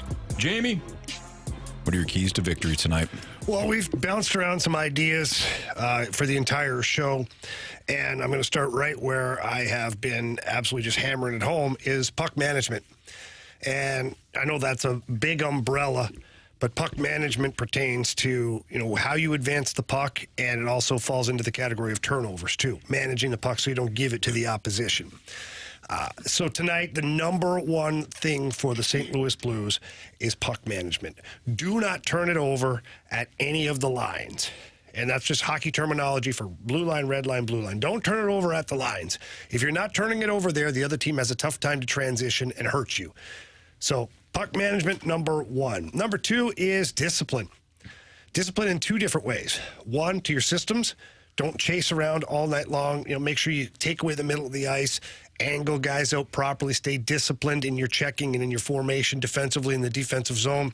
If you run around, this team will get you chasing your own tail, and then you'll be covering nobody, and the puck will be back in the back of your net. The other part of the discipline is stay out of the penalty box. Stay out of the penalty box. These guys have a lot of talented players, from Pettersson to Miller to Quinn Hughes to Besser. It will sting you if you give them too many opportunities on the power play. And the third one for me is pucks and bodies to the net. Turn this into a bar fight. I don't mean like dropping the mitts and getting after it, because a lot of that part of the game is gone, and I don't know how many guys the Blues have that do that like as a number one thing anymore, but it doesn't mean you can't drag the game into the trenches. Force the Vancouver Canucks to play tough in front of their net. They've got one or two guys that are willing to kind of mix it up. The other guys just want to poke the puck and skate and pass and shoot and do all that. Force them to get into the trenches, turn it into an ugly game, turn it into that bar fight, that back alley scrap that you want. For me, that's the three keys to the game. You can rough them up a little bit. No, you can, but I'm just saying, like, everybody's like, you automatically just drop the gloves and fight somebody. Like, No, you don't have to do that. You don't have to do that. You can if it's there, but if it's not there, which most of the time it's not anymore, it doesn't mean you can't physically abuse the opposition. Mm-hmm. Like, if I've got Quinn Hughes playing against me all night, I'm going to make sure I run into him every single time I'm out there, and when I get the puck on offense or somebody does, I'm going straight to the front of the net through him and making him defend me physically. It just wears him down, takes his head out of the game a little bit. That's the way you can use the physical element to the game to your advantage. All right, I think this is this CD's first time? It is. Yeah. It is. I didn't do it. Nope, we didn't do it last week. We didn't do it? Well, guess what? You're about We didn't to. do it? No, we didn't. I thought we did it. We tried. You'd remember. It didn't work. What? The goal game. The goal game. You're about to experience it. Let's go, boys. We need you to score more goals. Get those loose pucks. Thomas to Cairo. Score! Goal! No big deal. Game winner. Can you believe that Marsh wanted to take Chief out of that? Stop it. Really? The very first day after, all of a sudden there's no Chief. We're like, whoa. What's going on here? Cut it right off. We don't just forget our heroes. Can't do that. Don't do that, No. please. Carey, All right. since you're behind, All right. good news is we've only got one. We've only got one. One Really? apiece. Yeah. Jamie's got All one. year. Marsh has got one. I've got one. It's the First goal of the game. first goal, first Blues First goal. Blues First goal. Blues goal. Yeah. Okay. So even the better. Canucks could score Yeah. 7. We'd rather not, And then of course, but the Blues score 1. And that on the one way out. is the one that matters. Exactly. All right. Yeah. Glad I got the rules. happened before. that's the way we celebrate the game. All right. I'm going to go with Kasperi Kapanen. Oh, stay with right. the hot hand. Yeah. I like it. Go with Kasperi. I like it. With an assist from Kevin Hayes. Even more for bonus points. Did you over bonus for here. that? No. No. 1.5? Jeez, Oh, nope. No. All right. Nope. Just a second. Look, style points are nice, but they don't All right. number. Yeah. Just wondering. Marsh. I'm going to go with Robert Thomas tonight. It seems like he's always scoring the first goal these days. So Robert Thomas is my pick for tonight's game. Robert the Thomas. Did you score your only one with Robert the Thomas? I think so. And I think Jamie did too, right? I did too, yeah. I don't remember why. But it was special. It was probably Robert Thomas. It probably was. Nick Led. Yeah. That's usually Marsh. Some random player. Marsh is like, Marco Scandella, because it's a Tuesday night, and he was born on a Tuesday. He does. All right, Jamie, who's your guy? Pavel Buchnevich. You take yours. Saw Buch at the rink this morning. He had a little jump in his step. He was giggling away. Don't know what the hell he was saying, but he was having a great time. Yeah, so I think he's ready to go. It's one of the languages you don't know. No, I speak Russian. I can understand all the bad words. Really? And some of the, like, I can get to the grocery store. I can order food at the restaurant. When the coach is breaking down the power play in the locker room when it matters, I have no idea. None. I'll just say, brasso. That means shoot it. Shoot. Okay. Scheibe, brasso. We shoot the puck. Okay, all right, I'll shoot the puck. Is that what the fans are going to be yelling what they tonight? Need to say. Yes. Brasso. That's awesome. There we go. All right, since you took Booch, I'm going to take Jordan Kyrou then. I'll take... Going out on a limb, huh? I'll take Jordan the Kyrou. I knew you were going to say that. That's why I prefaced it by saying, you took Booch. This guy's going chalk again. I'm going chalk, baby. All right, I actually think all three of you went chalk, if I'm not mistaken. Pretty much. But Carey went chalk here. Honestly, yeah. Kind of true. It is. It is. Have you seen this team scoring? Yeah. Well, actually, not Those three guys do a lot of scoring. we didn't take one of the Canucks, so that would be the actual. We're not allowed. Remember we made that rule. After I piled up all the Miami players. Yeah, after the Marlins, one guy. Marlins that was a series. different game. 77 hits in one series. Yep. That was beat the streak. That wasn't was the home beat the run streak. derby game. That was Right. beat the streak, so You're right. different rules. But hypothetically, if we had to pick a Canuck tonight, who would you pick? Quinn Hughes. Okay. Yeah. JT Miller. Actually, I'd probably pick Besner, to be honest. No, I'm going to pick Brock Besser. Besser. You're thinking of Brock Lesnar. I was thinking of Brock Lesnar. That would be a serious net front presence. Yeah, it would be. Try to move him out of front. Seriously. Hey, he's a football player, or was. Was For he? the Vikings. Yeah. He tried out for the Brock Lesnar Vikings. Tried out at for the one time. Vikings. Yep. Who's the other wrestler that was a Vikings player for a hot minute? Or maybe he was a Falcon? I don't know who you're talking Goldberg. Thank He was you. a Falcon. Yeah. Was he Yeah. Falcon? Okay. He had the spear. That's his move. That's right. He picked up a fan the other day and speared him. Did he? Yeah, I was like, here comes the lawsuit. Here comes the lawsuit. And the fans all into it until he gets driven into the turf. Yeah. He's like All of a broken sudden. ribs. I did see that. It's not I great. was having fun. All right, Jamie. Big man, too. Have a great call tonight, man. Thank you. You guys enjoy the rest of the show. I'll be listening on my way downtown. Excellent. So that's Good luck in the gauntlet. Marshy, Stalter. yeah, no kidding. Gary and Ben I, is- we've worn down Ben. It's up Ben to you is on guys fire. now. Hopefully you don't get football again. Is football available again? I want to get football. Yeah. I don't know. Ben knows his football. He's kind of... Anthony, this is actually the time you want hockey. No, I don't, Jamie. Because I really Want don't. hockey. Maybe Marshy will get hockey. I don't know. Maybe he'll pick Anthony.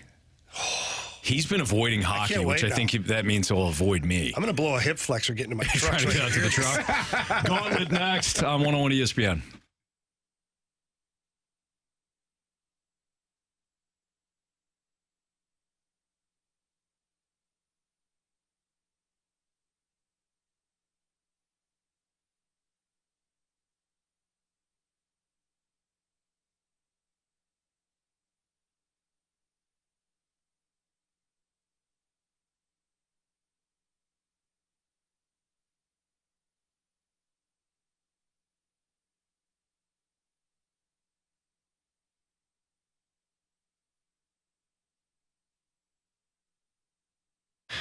My friends over at Pure Performance are the best in the business at accessorizing your vehicle. So if you're looking at your car or your truck right now, or maybe it's an SUV or a pickup, or maybe it's a minivan, any vehicle you have at all, Pure Performance can offer you any accessory that you want for that vehicle. Even performance chips for underneath the hood and things like that. Jeeps and Broncos, boy, do they have an incredible selection of accessories for both of those vehicles. And if you have a Jeep like my guy Marshy here, any year, make, or model, Pure Performance has you covered. All you have to do is visit the 25,000 square foot facility in St. Peter's. Please walk in, ask for Shelby. Tell Shelby that Jamie Rivers sent you in. She loves to hear it, and then she's going to help you. She's going to ask you what kind of vehicle you have, maybe what your budget is and what you're looking to accessorize, and she's going to point you in the right direction. And one thing Pure Performance always does is make sure you get the most bang for your buck and that you get the best product and the best customer service available. Technicians are unbelievable. When your vehicle comes out of the back, you are going to fall in love with it all over again. And that's why Pure Performance is the best. So please stop by, see them in person, or visit them online at pureperformance.com. That's pure, P-U-R, performance.com.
Warriors, 4 categories, 1 challenger.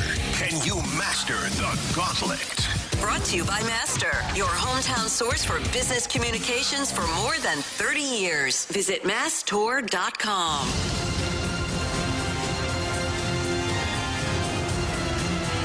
401, your time check is brought to you by Clarkson Jewelers, an officially licensed Rolex jeweler, with Kerry Davis and Andrew Marsh. I'm Anthony Stalter. Jamie Rivers on his way downtown, where the Blues will host the Canucks tonight. You can see him on Bally Sports Midwest. Of course, we got the pregame for you right here on your home of the Blues, 101 ESPN, starting at 6 o'clock. But we got some business to take care of first. It's Ben back for a third straight gauntlet. He beat Carey, he beat Jamie, and now he's back to either face Marsh or myself. What's up, Ben? How we doing, guys? Oh, not too good. Yeah, you got everybody nervous here. We're a Yeah, little frustrated around here, Ben. I don't know. We don't like losing. No. It's not a great feeling. Ben, round 3. Do you want Andrew Marsh or do you want me? I'm going to go with you, Anthony. So you want hockey. You want to get hockey out. Okay. I hope not, but we'll see what we can do. All right, Ben, good luck. All right, thank you, sir. All right, Ben, you know the drill here. You get 4 questions. If you get the question right, you get 2 points. If you don't need the options, if you do need the options and get it correct, you get 1 point. And, of course, if you don't get it correct at all, you get 0 points. Are you ready to go? Yes. Perfect. Let me spin the wheel, or tell me to spin the wheel, and we'll get it going. All right, let's spin that wheel. All right, so you've had football 2 days in a row. Is there a different category that you want, or do you want to keep going with football? I would not mind football, but baseball would be all right. What make it in up. the world is going on? Ben, you got football again. All right. Oh, my goodness. This is madness. This is, what do we... We need a new need to wheel. adjust the Jeez. wheel. What is going on? All right, let's start off with question number 1. Football is the category. This season, who leads the Green Bay Packers in receiving yards? Options. Options are Christian Watson, Romeo Doubs, or Jaden Reed. Dobbs, final answer. All right, Ben. 3 linebackers were inducted into the Pro Football Hall of Fame in 2023. Chuck Howley, Zach Thomas, and which other linebacker? Options. Is it Robert Brazile, Sam Mills, or DeMarcus Ware?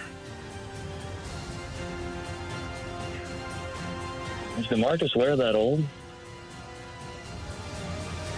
What were the other 2 options? Robert Brazile, Sam Mills. DeMarcus Ware, final answer. Question number 3. At last year's Super Bowl, who was the headliner of the halftime show?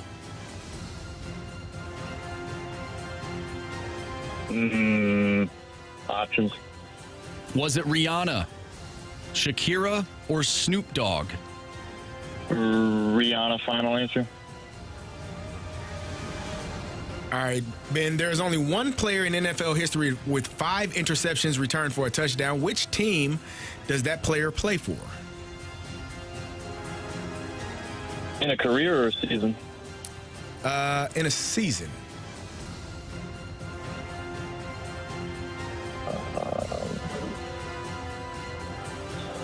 Oakland Raiders, final answer. Or Vegas Raiders, whatever you want to go with. All right, let's bring Anthony back in here. How you feeling? Iffy on those. All right. Those ones were a little tough. They were football-ish. Yes. Not that the other ones weren't tough from the previous days, but these were tough. So, Anthony, you'll never guess what the category is. Hockey. Nope. That's Baseball. right. It's football. It's football. Okay. Carries it baseball. Marsh said football. All right. We're just trying to confuse you. So Ben is 2. I felt like I was in there for 2 seconds too. So that He ran through them. that means Ben either did great or did terrible. You know what they say, Stalter. Pack a lunch. All right, let's do it. Question number Ready. 1. This season, who leads the Packers in receiving yards? Who leads the Packers in receiving yards? I mean, Christian Watson has missed so many games, so I don't think it's him. It could be Romeo Doubs. It could be Reed. You're asking receiving yards. I'm gonna go with Doubs. Romeo Doubs. Final answer. 3 linebackers were inducted into the Pro Football Hall of Fame in 2023. Chuck Howley, Zach Thomas, and which other linebacker? Oh, jeez. That was just recently, wasn't it? Yeah, 2023. I mean, the list was announced. He was inducted in 2023. Inducted in 2023. Yes, sir. Oh, man. Give me the options, please. Robert Brazile, Sam Mills, DeMarcus Ware.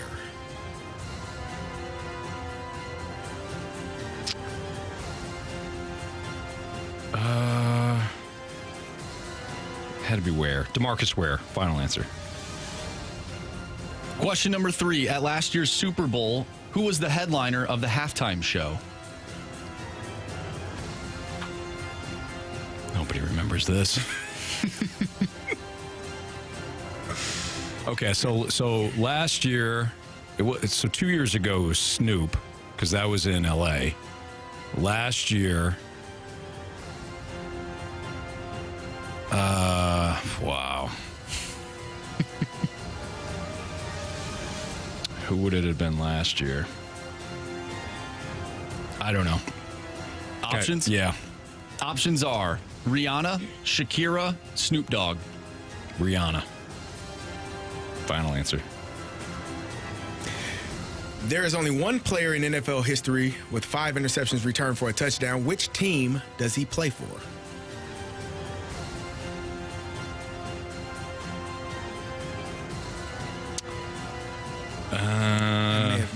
maybe not NFL history, currently, which there's only one player in the NFL with 5 interceptions returned for a touchdown. Which team does he play for?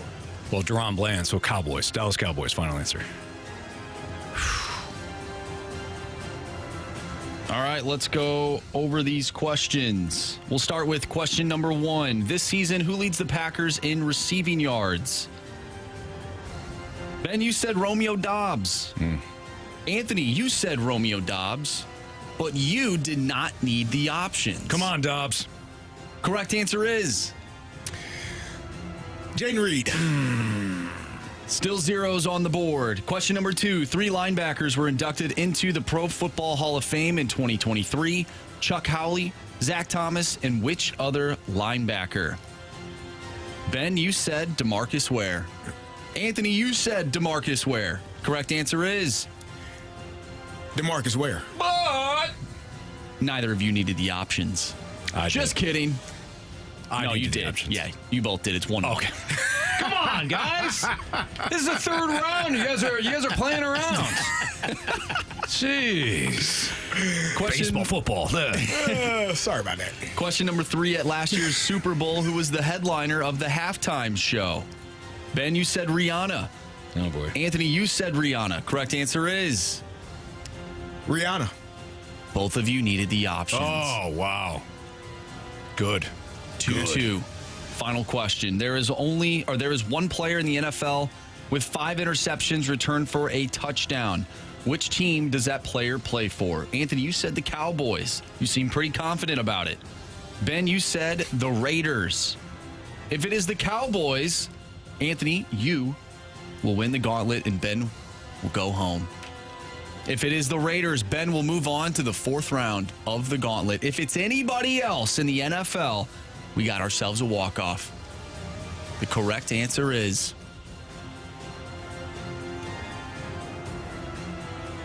the Cowboys. Oh, Ben. You have chosen poorly. You lose. Wow. Ben, good stuff, Great man. job. Yep, thanks, guys. Thanks for having me on. Good, outstanding. Yeah, nice job. You gave us a scare. I was definitely stressed. Ben was on his game, and that was a difficult one if you weren't paying attention to the halftime show last year. Yeah, a lot of people on the text line are upset with how the 4th question was presented to Ben. I don't think I said history for him, though. I said it for Stalter. I didn't say history for him. I think you said history, and then you said single season. Well, it is the single season. I'm not worried about it. There we go. Ben's our answer. Yeah, there you go. Good man. All right. Hey, thanks for listening. Thanks for playing.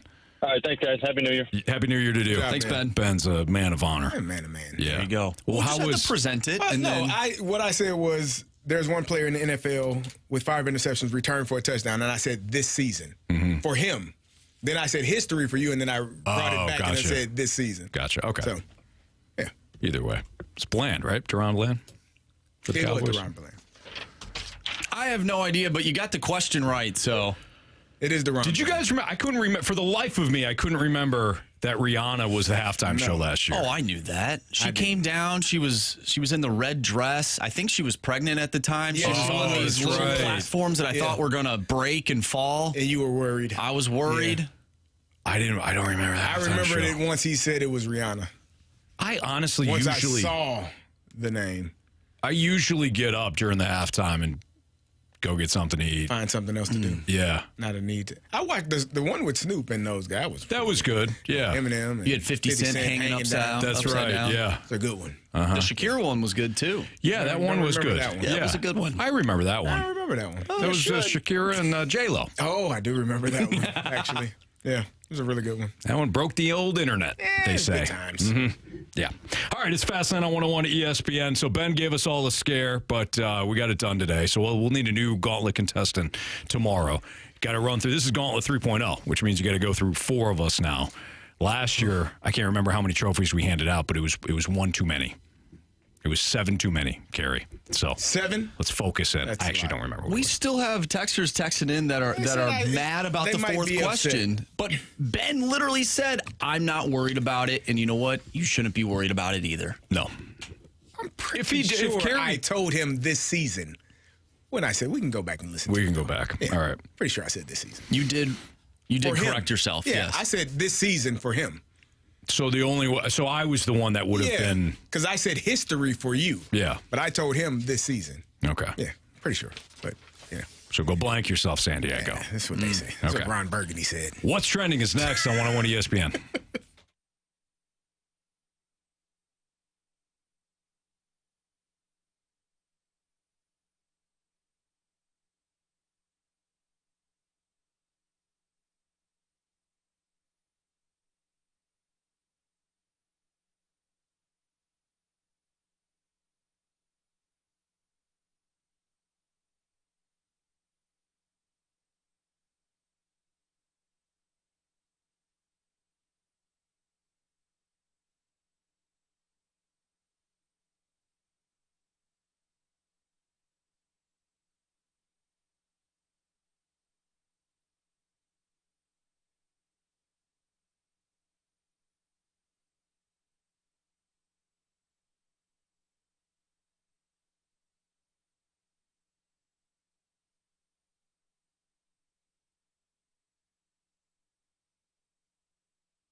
It's time to find out what's going on in the sports world with What's Trending Now. Brought to you by Goodwill. Donate a car and get tickets to the St. Louis Cardinals.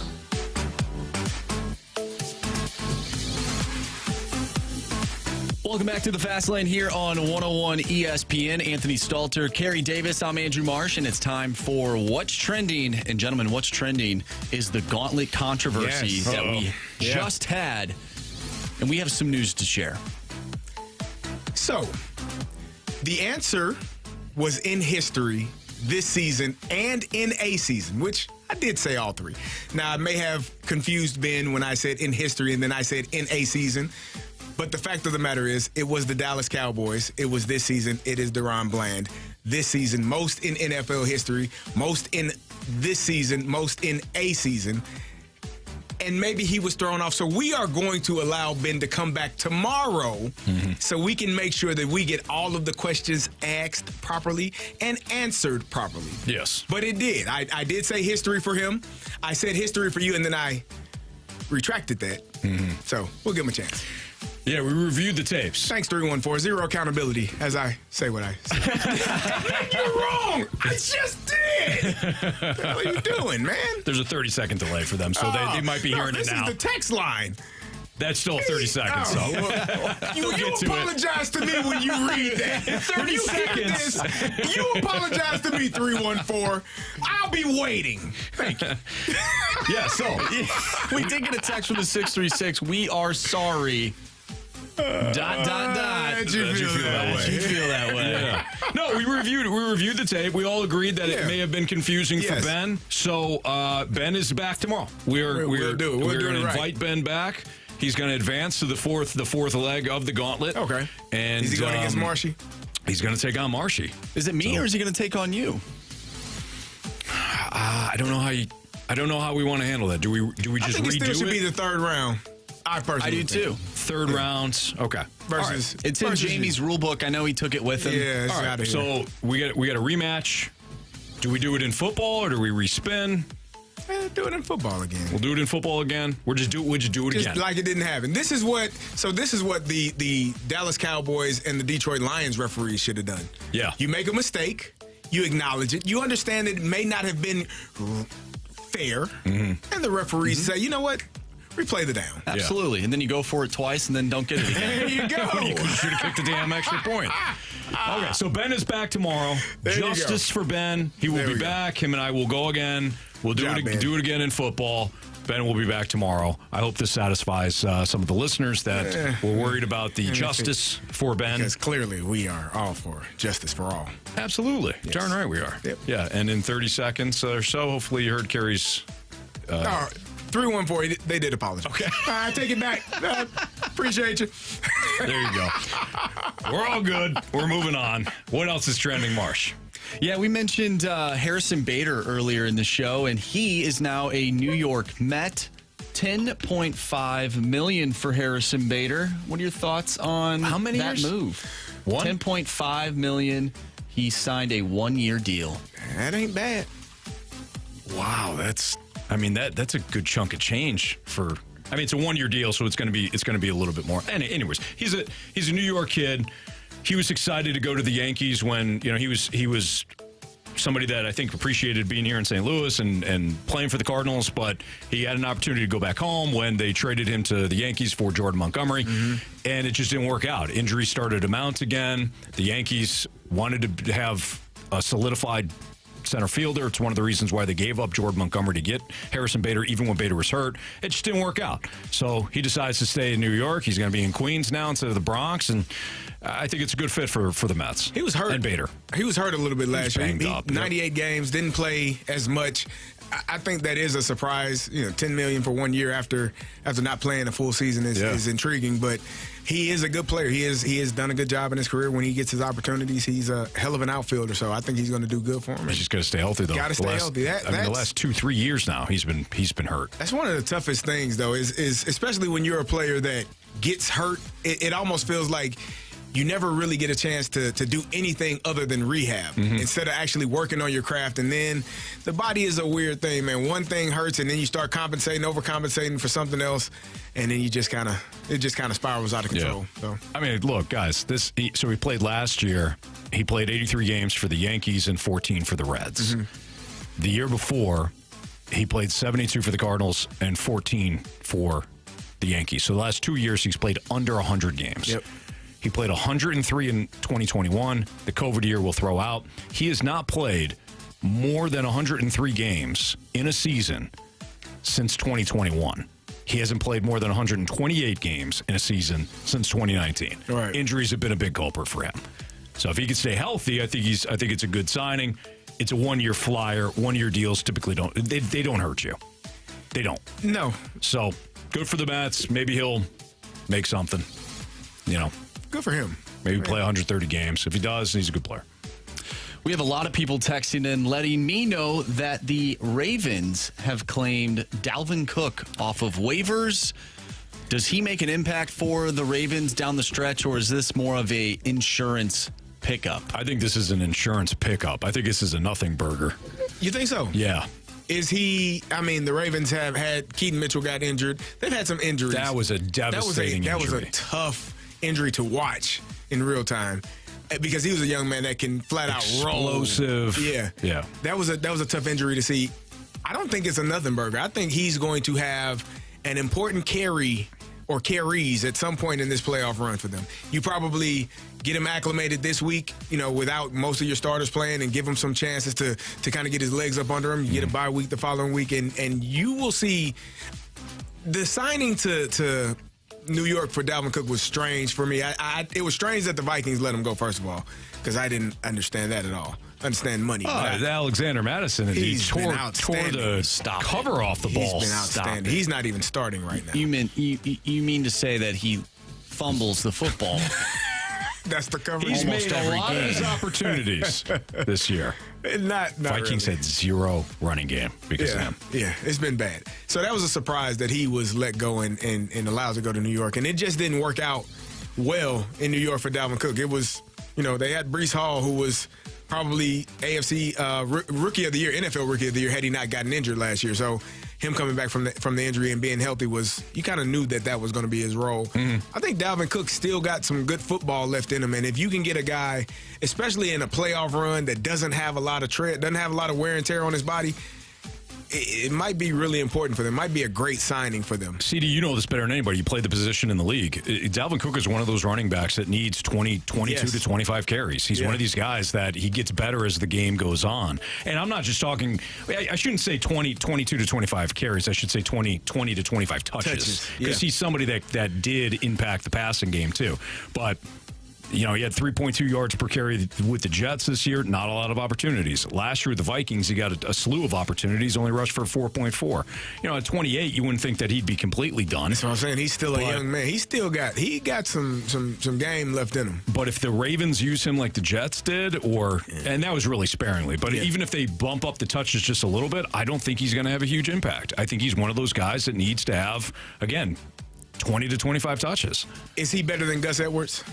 I think he's a better overall player. Is he better than Melvin Gordon, who is like third on the depth chart? I'd rather have Dalvin Cook than Melvin Gordon. Is he better than Justice Hill? Yes. So he's the best running back on their roster right now. If we're talking about impact, though, are you going to get him the ball? He's the best running back on their roster. Are they going to get him right the now? Ball? I don't know why you wouldn't. That's why I said it only takes, football, all of the plays are the same. It's just the terminology that changes. So, but for the most part, they are the same play. So you give him an opportunity this weekend, get some runs under his belt, get a whole week of preparation and learning. I'm not saying he's going to go out and be the starting running back. Yeah. I don't think that's going to happen, but I think he will get an opportunity to have some big carries, in one of these playoff games. And probably, if he doesn't start the game, which he probably won't, but he might be the finishing running back, which is more important than starting. If I'm the Ravens, to your point, I give him the ball. I give him the ball 15 times this weekend. Give him a chance to run the football. I would give him the ball. Yes. You're resting a bunch of guys. Lamar's not going to play. Zay Flowers is not going to play. Yep. There's a bunch of guys that will be out for the Ravens. I'd hand Dalvin Cook right off the street 15 to 20 carries and just let him go. I think it would be really good for him. Mm-hmm. Are you surprised no other teams picked him up? Are there other teams in the NFL that could use someone like him? So here's the thing. That's a great question. Kerry brought up, what did you bring up about the Jets? You were surprised that he signed with the Jets. Yeah. The league will tell you what it thinks of a player. Yeah. So he was released, and we all thought, he's going to go to the back home and play for the Dolphins. Yep. He's a Florida State guy, and, the Dolphins be a perfect fit. Dolphins didn't want him. Nobody wanted him. The Jets took a flyer on him because Breece Hall, they didn't really know what they were going to get out of Breece Hall, and I think they let go of Michael Carter at some point, and Carter resurfaced with Arizona, thank you. Yeah. And he had a decent game last week. He had a touchdown, I really think. good run and broke the ankles of one of the DBs. He was running hard. Yeah. So the league will tell you what they think. So to your question, Marsh, I'm not really surprised. I don't think, for whatever reason, the book is kind of out on Dalvin Cook. when I watched Dalvin Cook run the football, when I've seen what I saw in Minnesota, I was surprised that they decided Alexander Mattison is a good running back, but he is a backup. He's a complimentary back. Yeah. You can tell there's a difference. Now they may look the same, they have the same hairstyle, same body type. They're not the same running back. No. Not even close. Yeah, one can hold on to the football, the other can't.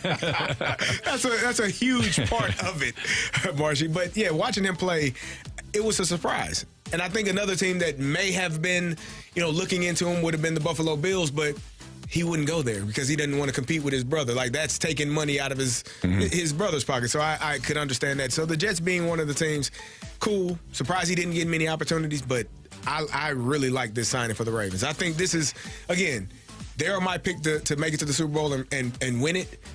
This is a signing that could help them in that playoff push. Well, I'm wondering, you mentioned the Miami Dolphins. They're pretty banged up at the running back spot right now with Raheem Mostert. I think he might not play this week. Yeah. He didn't play last week. And he didn't play last week. And this is a huge game for them. So I'm just wondering, maybe some other teams should have looked into him. But I like him with the Ravens, though. They need some running backs, like we mentioned earlier, about having some depth there. Yeah. So he could be a big factor for him in the playoffs. All right, let's do our NFL 4 downs next. We got some interesting questions, including one about Bill Belichick and where he could potentially wind up, plus some head coaching. Who else is going to get canned who else is coaching for in their last game this weekend? That's next on 101 ESPN.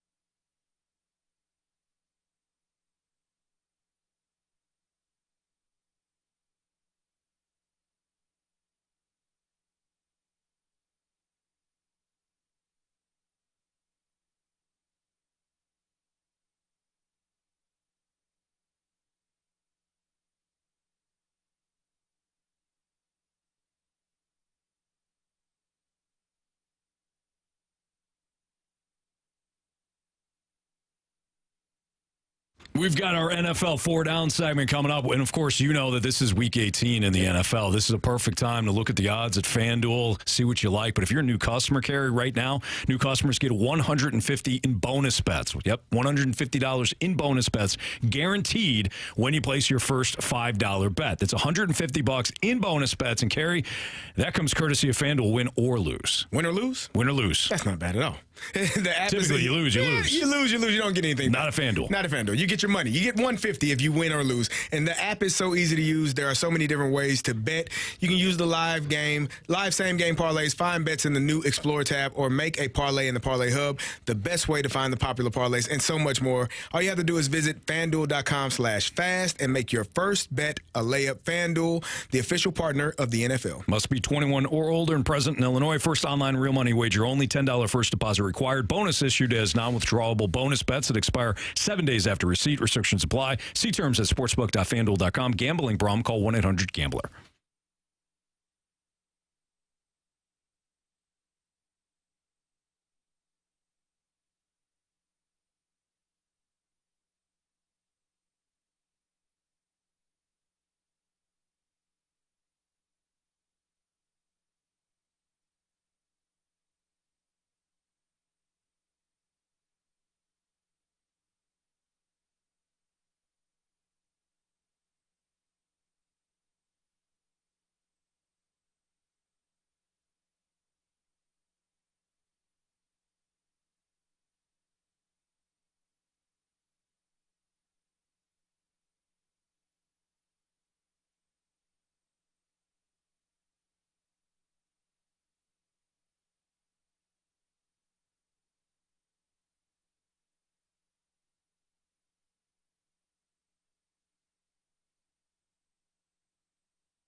101 ESPN Sports Center.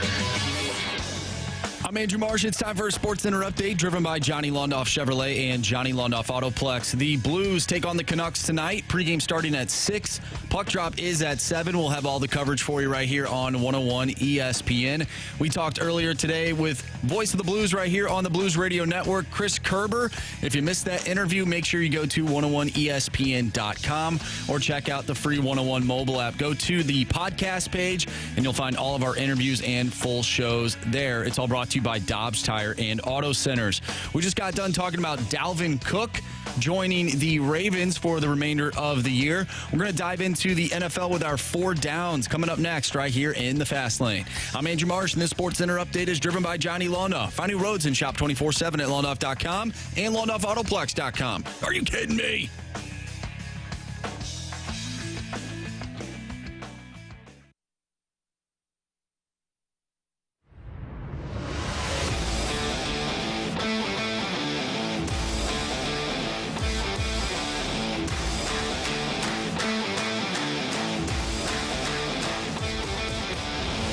With Kerry Davis and Andrew Marsh, I'm Anthony Stalter. Time for our NFL 4 downs. First down. All right, gentlemen, I mentioned the Miami Dolphins in the last segment.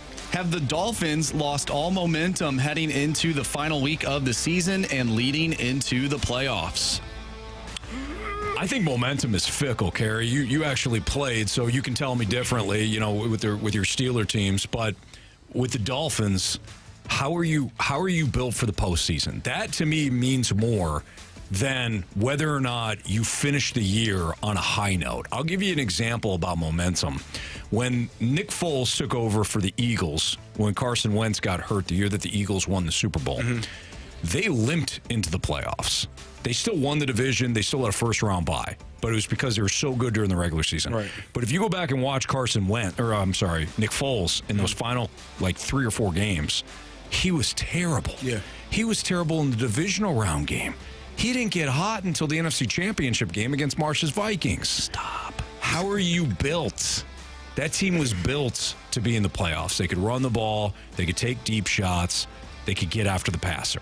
Do you feel that the Dolphins are built that way? No. Okay, because I was going to say the same thing. They are dealing with some injuries. As I said, Bradley Chubb out for the year. Last week got injured. Yeah. You've had Tyreek Hill been kind of dealing with some injuries. Jalen Waddle has dealt with injuries. Raheem Mostert been dealing with injuries, and it feels like Devon Achane, their offensive line has dealt with injuries all season long. I don't know that this is going to be a really big game for them against Buffalo to win the division, obviously. And this was the team that should have run away with the division with no questions asked, but they allowed the Bills to kind of linger around, hang around, and still be a part of the conversation, and they got to go and win that game. I don't know that the Miami Dolphins, once they get into the playoffs, that they are a team that you fear, because one thing about South Florida teams, and this is you can watch it in the playoffs, and it depends on the temperature. Like, it really matters. They have a clear advantage early in the season when you have to play down in Miami. In September, it's unbearable. It's like the air is right there. It's hard to get air.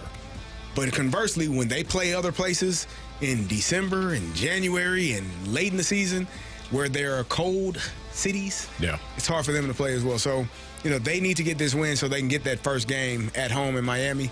If not, it's going to be a tough run in the playoffs. There's a reason why the Patriots won so much. There's a reason why your Steelers got to the postseason consistently. There's a reason why the Ravens get to the postseason consistently. They're physical. They can run the ball. They're gonna beat the living crap out of you if you have to go to Pittsburgh, you have to go to Baltimore, or back when Brady played. Obviously, you go to the Patriots. They have a distinct advantage. They are built for the postseason. Right. The Dolphins, I liked them. I picked them to win the AFC East. I did not pick them to win a playoff game. Yeah. Maybe they get one because you got to go down to South Beach. They want if they can get that top seed. Mm-hmm. But dome teams typically struggle unless they can play in a dome every time. Right. If you're physical, like the Bengals went into the Buffalo Bills are kind of built as a dome team. Yeah. The Bengals went in there and beat the crap out of them. They did, which was intriguing. They're more physical. Yeah. You didn't expect that to happen. No. Yeah. So who are the teams that are physical? Ravens, Niners, Eagles. Yeah. Who else? You could probably Kansas City. I wouldn't say they're physical. I think they're more physical than defensive line and on the defensive side of things. Yes, offensive line shaky at times. They don't do enough. As much as it pains me to say, the Cleveland Browns are a pretty physical team. Yeah, true. So very true. They are a team, and I don't think that they have a chance to win. If they're going to play the Jacksonville Jaguars, I still think the Jaguars should win that game. But yeah, the physical teams generally, if the physical teams generally win, especially in the playoffs. If Buffalo decides to run the football as they did a few weeks ago when they were running the ball, was it down Dallas's throat? Mm-hmm. Yeah, they're going to be. They push them around. Yeah, I think Buffalo is more physical this year than they were a year ago. They're going to be problematic. Second down. CBS Sports' Josina Anderson reports there are teams within the NFC South with potential interest in Bill Belichick. Do you think Belichick would be interested in any of the teams in the worst division in football? I can't see him going to Tampa. Todd Bowles should hold on to his job. That's first and foremost. Yep. I can't see him going there, even if Bowles somehow lost his job. I can't see him going to Atlanta. No. I can't see him going to Carolina. I could see him going to the Saints. I could see him going to Carolina. With that owner? That would be why. Because you're going to need a coach that has a little bit of, legacy, history, something behind him to deal in that. Because otherwise, he's just going to run that guy off.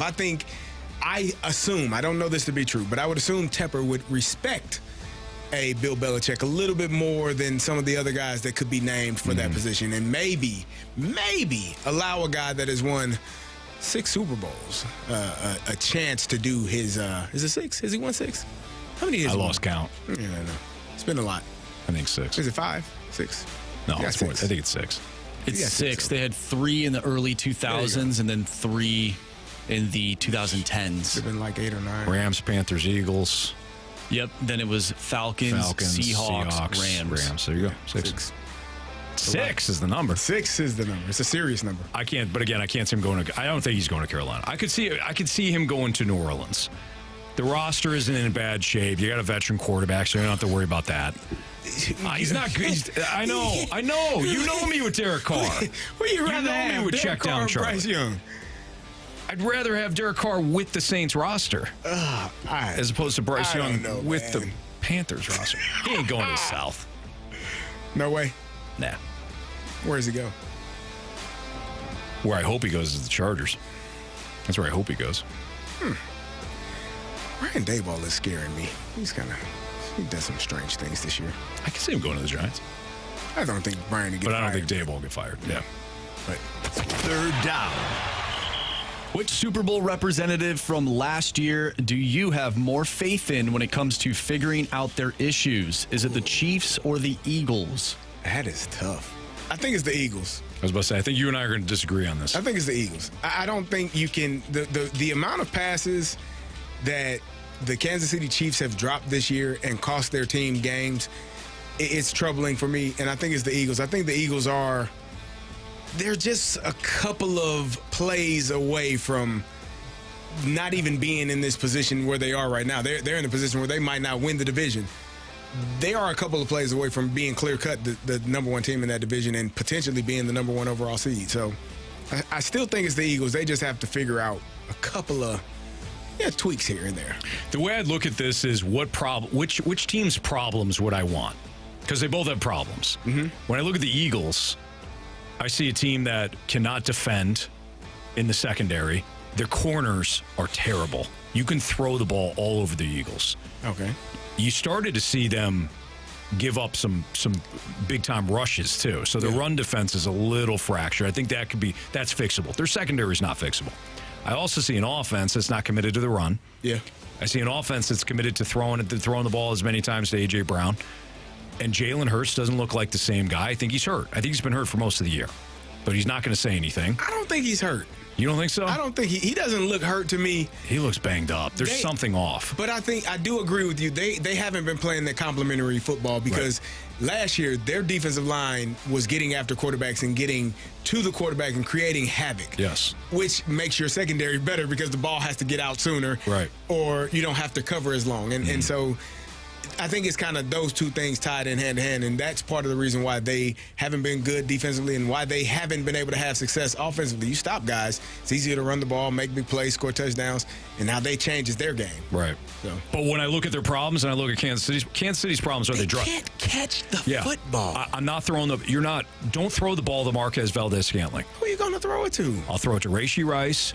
I'll throw it to Isaiah Pacheco. I'll throw it to Jerick McKinnon, and I'll throw it to Travis Swifty. That's it. I don't need 14 receivers. I don't know.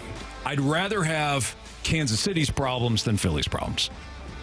Give me the Chiefs. 4th down. Give me the Chiefs. All right, guys, the Panthers, Raiders, and Chargers currently have head coaching openings, including those three teams. If we set the over-under at 9.5 for the number of head coach openings following this week's games, would you take the over or the under? So we already got 3. Okay. We need, in order to cash the over, we got to get to 7. All right. I say, I'm taking the over. New England. That'd be 4. Washington would be 5. Chicago? Maybe. There's some other obvious ones here. No,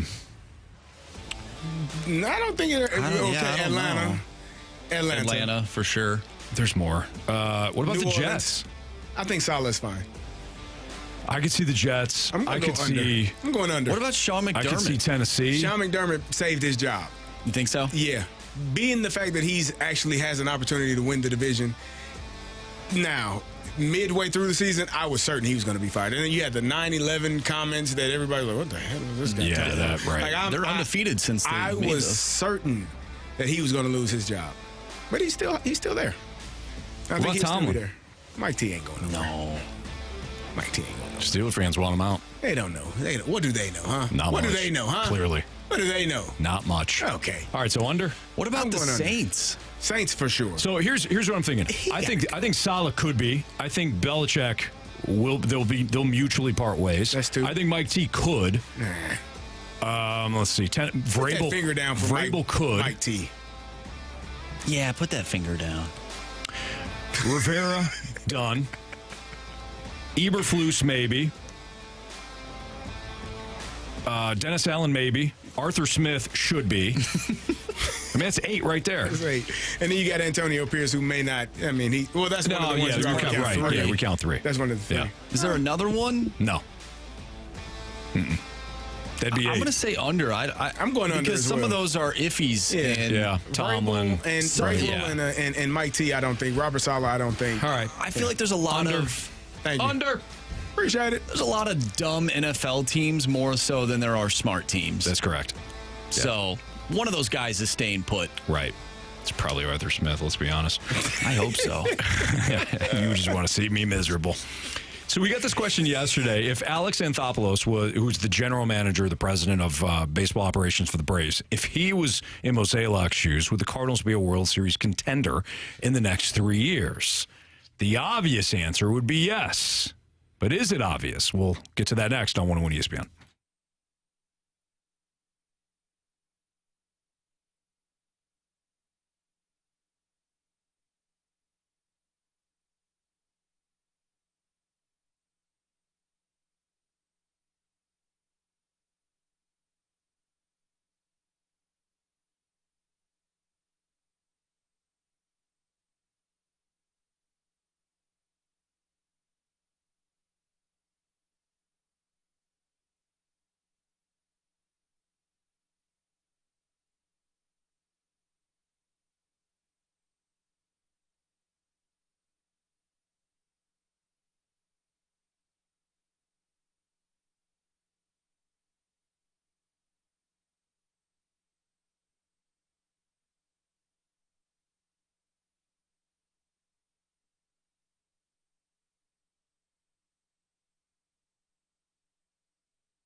So we got this question yesterday, I believe, from the text line, the Air Comfort Service text line at 314-399-9646 with Kerry Davis and Andrew Marsh and Anthony Stalter that asked if Alex Anthopoulos, who's the president of baseball operations for the Braves, if he was in Mo's shoes, would the Cardinals be a World Series contender in the next 3 years? And anti-Mo fans would say yes to whether it's Alex Anthopoulos or anybody that's had success elsewhere. I think the obvious answer is yeah, absolutely, because they're tired of watching Mo operate in a certain way. I think that the difference here, Carey, if you look back at Alex Anthopoulos' career, whether it was in Toronto, he had a brief stint with the Dodgers, and then went to the Braves. He's very aggressive in trades, and it's not necessarily for big names, although he has pulled off some big deals. He pulled off the deal for Jose Reyes when he went to Toronto, pulled off the deal for Troy Tulowitzki when he went to Toronto. He was also part of the deal that sent Colby Rasmus to the Blue Jays, and then the Cardinals rebuilt their bullpen in 2011. He's somebody that's going to make deals. Josh Donaldson, he also made the big deal for him. But the other thing he does is the one thing he did in Toronto was he expanded the scouting staff in Toronto. He got a lot more scouts. He viewed that as one of the keys when it came to not only drafting but acquiring talent from other teams and knowing what other teams have. I think the Cardinals at times have fallen behind from people that I've talked to about their scouting department and some of the other advancements in baseball and what they're, some of the pitching laboratories and things like that other teams have invested in. The Cardinals have been a little lacking in that. The Dodgers have the biggest scouting staff, period, in Major League Baseball. Again, Anthopoulos was a part of that. That is one of the key differences, I think, between how he operates and how Mo operates. So I know we get on Mo a lot about his efforts and what he's done to help build a team that can win a championship, right? But I also think it's important to discuss the fact that he doesn't cut the checks. Right. Correct. So when you talk about expansion of scouting divisions and baseball pitching labs, and that comes from someone that's above him. That's someone that is saying, hey, we need to spend money here. We need to allocate money here. We need to be able to use this money or these funds to be able to expand this part of our roster or expand this part of our game and this different department. And so I think at times, even when you're looking at roster construction for John Mozeliak, sometimes your hands may be tied as to how much you can spend. I'm sure John Mozeliak wanted to go out and spend money on Shohei Ohtani. Hell yeah. But guess what? It ain't my checkbook. Right. So I can only spend what I'm allowed to spend. So I guess my question would be for Alex Anthopoulos, how much do the owners of those teams, how much leeway is he given? Because if you're given more leeway to be able to spend money or allocate money and funds in different directions, you can have more success. Yep. And that's generally how that happens. You gotta spend money to make money. You gotta spend money to bring in a championship team, and doing it the way that the Cardinals have done it. Again, Mozeliak gets a lot of the burden of it and the blame for it, and some I'm sure he deserves, but some of it is this is what I'm allowed to do. You're absolutely right. Now that doesn't excuse, and I know you're not excusing what some of the misfires for Mo and free agency, but you're absolutely right. It does start with the ownership. Yes. If the Philadelphia Phillies owner comes out and says, we're going to spend stupid money, and then hires Dave Dombrowski, who does not give a damn about a farm system. He is all about acquiring talent, big league talent that is already made. I'll pay him. Right. That's Dave Dombrowski. But he's got an owner. It starts with him. It starts with the owner saying, you can spend my money however you want to.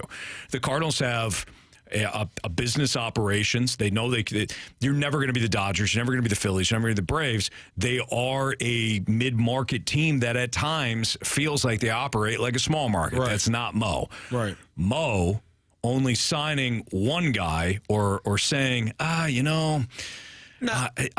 he's risk averse. There have been off seasons where he's done nothing. So that's on him. Yes, I agree. So like the off season where.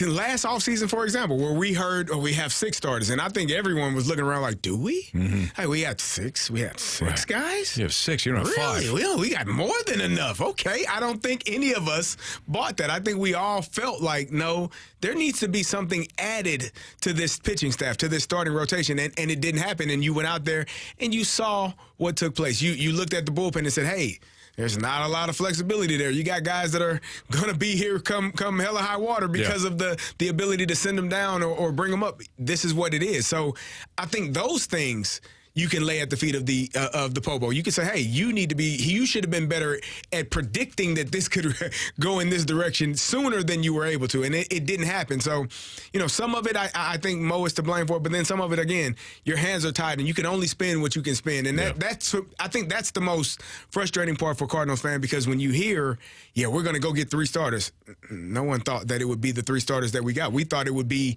Aaron Nola and Blake Snell and maybe Sonny Gray. Right? Who thought that? That's what you don't think that Cardinal fans out there in the world drinking? You don't think that there are Cardinal fans that when he or she heard we were going to get 3 starters this offseason, their minds didn't go to the best of the best starting pitchers available? I'm sure they did. And Aaron Nola was definitely on the list. And you know who I blame for that line of thinking? Them. That's a them problem. There's no way that they were going to acquire Nola and Snell and that. I think that the guys that they acquired are just fine. I like Sonny Gray a lot. I like Lance Lynn's demeanor. We'll see if he can keep the ball in the yard next year. I like Kyle Gibson. My problem is, with Mo specifically, is now I'm done. I hate that line of thinking. I don't expect you to be the Dodgers, man. Is it his fault if there is no more money flowing freely? If there's no more money, no, it's not his fault. And do you come out and say, hey, I'm trying to spend, this guy up above me don't want to spend no damn money? You could. Are you going to say that? Yeah, I will. Absolutely. You will. Will you if you're the president of baseball operations? Oh, no. No, of course not. No. No. When it comes to drafts, I'm sure some people will bring up the drafts.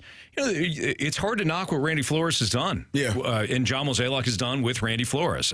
Jordan Walker's with the big league team. Mason Wynn is now with the big league team. Right. I don't think can Mason Wynn drink yet? Is he 20? I don't think he's 21 yet. He might be. He might be 21. Jordan Walker just turned 21 at the start of the season. Yeah. Nolan Gorman is up. Tommy Edman, Brendan Donovan. These guys are playing for. These are homegrown pieces. So I think from that standpoint, they've done pretty well. Anthopoulos has also done well. Now, when you compare that to Spencer Strider, Michael Harris. So I think Anthopoulos has found more stars / aces. Well, but I'm not going to knock the Cardinals draft history of late because I think it's been solid. I think if you're being honest, you would also admit that it's been pretty solid. I think position players have been outstanding. I think we're still waiting. The pitchers that they did have, they aren't here anymore. So yes. That's the frustrating part. 100%. And then you get a guy like Alex Reyes, who was supposed to be the next one, Jack Flaherty, and injury bug just bites them, and they're not able to have the success that you thought that they would be able to have. So there's a lot of things that come into play with it. And I'm not a Mo apologist. I think everyone has to do a better job. If you lose 91 games, that ain't good enough. So you got to look at everybody in that room and say, we all have to be better. And it does start with the people at the top. No doubt. That's Kerry Davis and Anthony Stalter. If you got a question for us, we got our Sports Six-Pack coming up, so send it into the Air Comfort Service text line at 314-399-9646. Fast Lane, Six-Pack next.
It's time for the Fast Lane to answer your sports questions. I want to ask you a bunch of questions, and I want to have them answered immediately. Asking me all these weird questions. Answer the question. Answer the question. Answer me! The Sports Six Pack is now.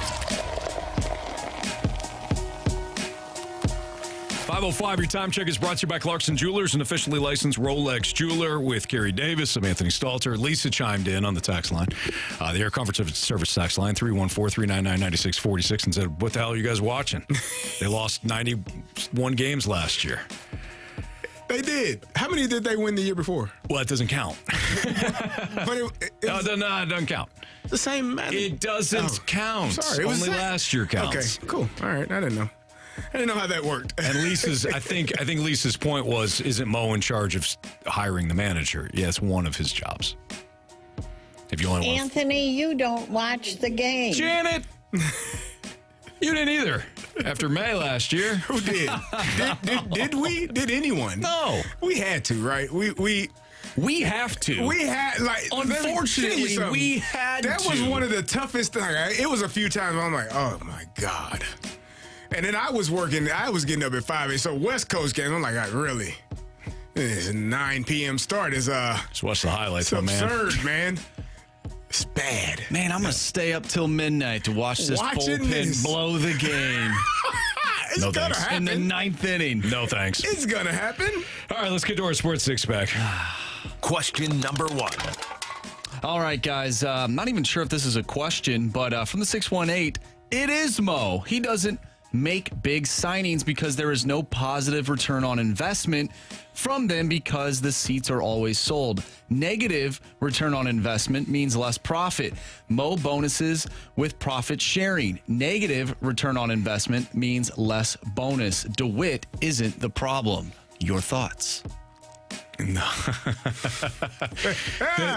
And maybe this is too simplistic, but if you are an office manager and you work for somebody and you want to, let's just say you want to spend a certain amount, right? Yeah, you want to buy new copy machines. Yeah, you want to get different type of paper for the office or ink or different whatever, new water cooler and right. You go to your guy there, you go to your boss and say, hey, I want to buy this new copy machine. No, deal with what you have. Win but with this what one doesn't you have. work as well as this new one. It has all of the features. Doesn't we matter. get the papers printed in much less time. It's more effective for the office.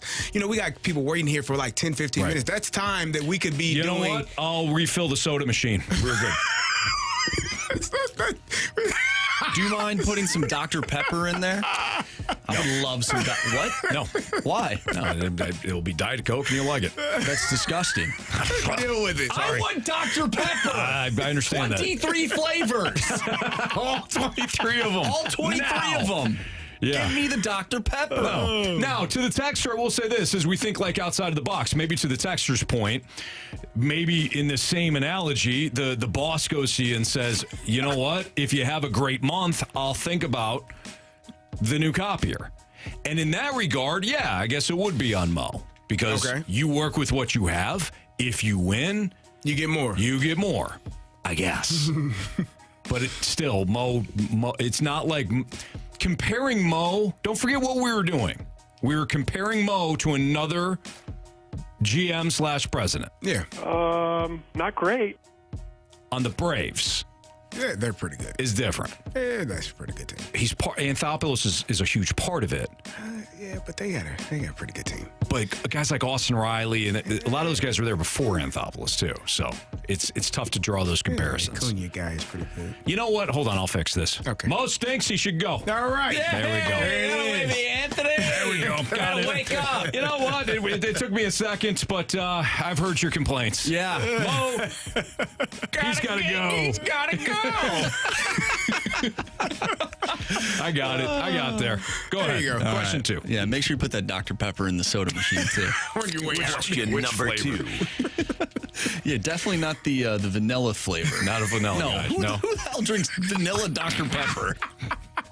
All right, from the 314. Dr. Pepper. It's so good. And you wanted to put Diet Coke in there. I didn't. I was acting like the boss. Oh, that makes a lot more sense. Yeah. All right. I thought you were the employee. I was the boss. I was telling you to get bent. Oh, that makes sense. I was taking it personal that you actually No, I love Dr. DP Pepper. in there. No, Not I a fan love of the DP. Oh, it's my favorite. From the 314. Is Mo really done, or is it the slow market causing the non-movement? It depends. He's done. It depends on what you mean. He's done. He's done. He's done. He's done. We're not. But Listen, it depends on what you like. What possibly could happen to move and shift this thing into more another free agent, like a. Okay. Exactly. Okay. Now you see where I'm going. It's not going to be a big guy, a big name. Will he sign somebody that we have no idea and have never heard of? Yeah, I think that's possible. So in that case, he's not done. Is he going to sign somebody significant? Hell no. So therefore, he is. Yes. All right. So yes, a little bit of both. Mo. I'm sorry. Mo's got to go. 618 is mad. Losing is funny, huh, CD? Oh, yeah. Yeah, he does that a lot. Hey, don't mind him. He does that a lot. Sorry. Yeah. Hold on. 618, I got you. Carey, if you're not going to care about the beloved Cardinals and the fact that they're losing, then maybe you should get the hell out of here, It's been too. real. Thank you. All right. It's Cardinals Nation. We don't appreciate losing. We don't appreciate the attitude that you have presented here with your laughing. Yeah. Losing's not funny. It is not. Get out. Question number 3. Sign the 618. From the 636, which sport has the dumbest lingo? Hockey and biscuit in the basket has to be the worst. I think hockey's got, and Marsh, back me up on this. I think hockey's got like some of the. Like hockey's a really tough. Like you gotta know a little bit about it. No, I mean like hockey's a tough sport. Like you have to be tough to play hockey, right? Oh yeah, no question. You gotta be tough to play football. You gotta be tough to play most of these sports. But like for such a tough sport, I feel like some of the times the lingo is very soft. Kind of. What do you mean by that? Lame. Like tickle the twine? You don't like tickle the twine? Yeah. Biscuit in the basket, like the texter just said. Biscuit in the basket. And I know I'm going to get a lot of pushback here. It seems a little corny to do the star thing. The 3 stars? Yeah. 3 stars in the game? Yeah. You don't like that? You know, it feels kind of. It seems kind of participation awardish. It does. I think it's ridiculous. You're trying to upset some people now. In 10 years of radio, I've never said that. I feel like we're going to name some That's stars. not even lingo. You're just hating on the game now. No, it's not the game. I He like just the game. feels like no one should be named a star. You know, in Pittsburgh, we didn't do game balls. Like you had to have a James Harrison had like 5 sacks. He got a game ball, but like not for like weird things like just. But a game ball. A lot of times you don't know who got the game ball. No, Like sometimes they do the videos and all that, but I don't know who got the game ball. Correct. In baseball. We don't hand out. I mean, it's 162 games, 82 games in hockey, 82 games in NBA. To be the star of the night. Yeah, just third fans. star. Anthony, they're tossing out sticks and they're tossing out little towels. And we got you wanna three take that away from the fans? We got 3 of them. It just seems like a lot. Anthony hates hockey. I don't hate hockey. Yeah, no, you're thinking of a different sport. Yeah, it's different. Played on a pitch. I don't know. I love football. I do. I love football. You don't like when Doc Emmerich used to say, waffle bar it into the corner. I mean, Can't say that you do. Football doesn't have any weird lingo, does it? Like pay dirt. Oh yeah, he hit pay dirt. That's probably That's the only one. pay dirt. I mean, that's baseball cool. doesn't really have 3 yards any. in a cloud of dust. Yeah, that's kind of weird. Hockey does. If baseball duck snort. What? Duck snort. I haven't heard that one. I've heard ducks on a pond. Yeah, I've heard ducks on a pond. I've heard, a Texas leaguer. It's kind of like a Texas leaguer. Okay. Can of corn. Can of corn. I don't mind can of corn. It's probably the best one. Yeah. If you watch the show Shoresy, you'll get a lot of hockey lingo from like the, the upper part of the continent. Yeah. From Canada and, I'm just Minnesota. saying for a sport that, I mean, you could see guys getting their teeth knocked out consistently. I don't think these guys want to be named stars. Sure. Maybe we'll ask Jamie about that. Yeah. All right. What do we get to? 2 questions? 3. Let's carry this over. Let's do it. Next on 101 ESPN.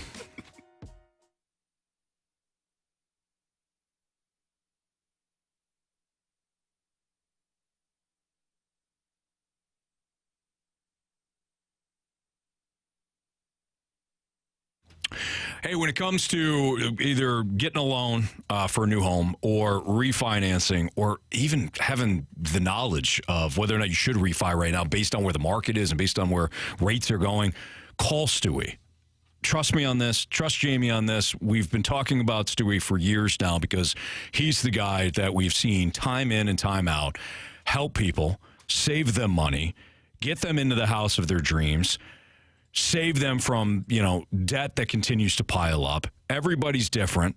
Everybody's got a different story. But if you don't call because you're worried about where the rates are, you don't think you get the house, you're limiting yourself. Give Stewie a call or text him. He gives you his personal cell phone number for a reason. He wants you to call. He wants you to text because he doesn't want you to deal with a 1-800 number. You're sitting on hold. You're press this, press that. No, just call Stewie at 314-324-4440. If you miss that number, you can always Google the bagel loan. But whatever it is that you want to accomplish in 2024, from a loan standpoint, from a refi standpoint, from a debt consolidation standpoint, give Stewie a call. Tell him Jamie and Anthony told you to call. Again, Google the bagel loan. NMLS number 226715.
It's time for the Fast Lane to answer your sports questions. I want to ask you a bunch of questions, and I want to have them answered immediately. Asking me all these weird questions. Answer the question. Answer the question. Answer me! The Sports Six Pack is now. All right, the continuation of the Sports Six Pack here on 101 ESPN. Question 4, please. First of all, I want to apologize to the 6-1 hate. How come? Oh, he texted in. He said he's having a bad week, so we want to apologize. No, hope you feel better. We appreciate the 6-1 hate always being a part of the show, so we'll just leave it at that. Yeah, I always thought that it was kind of a fun relationship with the 6-1 hate. Like, he got us, we got him. Should be. I traded him to Oakland for a raccoon. Like, Did you? Well, it wasn't a raccoon. It was it was a rally squirrel? A possum. It was a possum. Oh. Might be worse. Was it a rally squirrel? Rally squirrel. Yeah, we need one of those back here in town. That's what I'm saying. I thought you. Listen, guys, the bottom line is I feel bad if the guy if he's having a bad week. I don't want him to have a bad week. This is the start of a new year. Everybody is still, they're full of life until like the 7th or 8th. I mean, this is only the 4th. At least a weekend. Yeah. It's been a crazy few days. Get to January 15th, you're like, I have already lost this year, But nah, the 4th, I don't want him to have a bad week. I hope your week turns around, my man. If he's going to have a bad week, let's have it be because of the Cardinals and not us. Well said. Or the Blues. Or the Blues. Because he loves his Blues, too. And hopefully. Luck for tonight. Yeah. What the hell? Say good luck tonight. Yeah, but you said in the way that they're going to lose 7-3. Well, I just said good luck tonight. Talking to the Blues. Good luck tonight. Go get them. Attaboy. Anyways, we're rooting for you, 618. The 6-1 number grade. 4. There you go. 6-1 grade. The 6-1 grade. All right, let's get back to this. Let's do the 5-7-3. What is the newest sport you have watched recently? The newest sport that I've watched recently. Mm-hmm. I was at the gym. Was I at the gym? I think I was at the gym. I don't know. You said that with so much confidence. It was, because I was at the gym. Listen here, folks. I was at the gym. Was I at the gym? Sometimes Anthony, it comes and goes. I got to catch it while it's there. Yeah. Pickleball. Yeah. I think I'm intrigued by it. I don't know. It feels competitive, but maybe not as competitive as I would want or need. But it feels that I'm a little bit sometimes overly competitive, and I want to win, and I don't mind, going over and beyond, sometimes. But right. I think pickleball would be the sport you would get into. Yeah, I've been watching it. Yeah, watch it. Yeah. My mom's playing pickleball down in Florida now. How's that going? Well, she got a bad hip, but she's still playing. Okay. She's like, to hell with this. I'm going to school these people.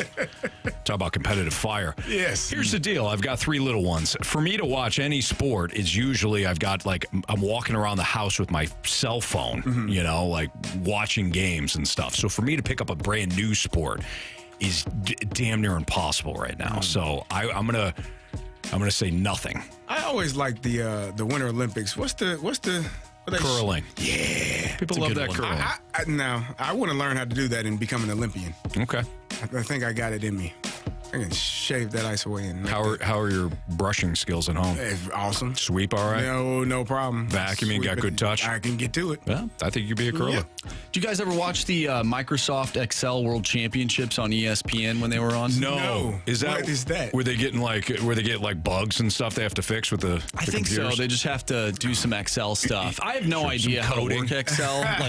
like I know how to put information in the little cells, but I don't know how it works. There's different math equations that you can use to actually provide results from what you type in. It's actually pretty cool. It is. I found a video that allowed me to do something like that, and I saved it. Don't know what it is, though. Who do you think's coming up with this, though?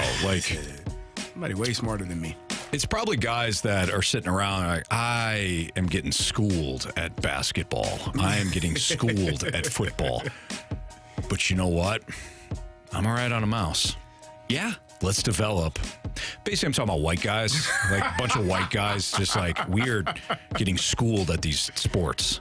What else can we do? Well, let's use the mouse and let's become really good at the sport in video game form. Right. There you go. Yeah.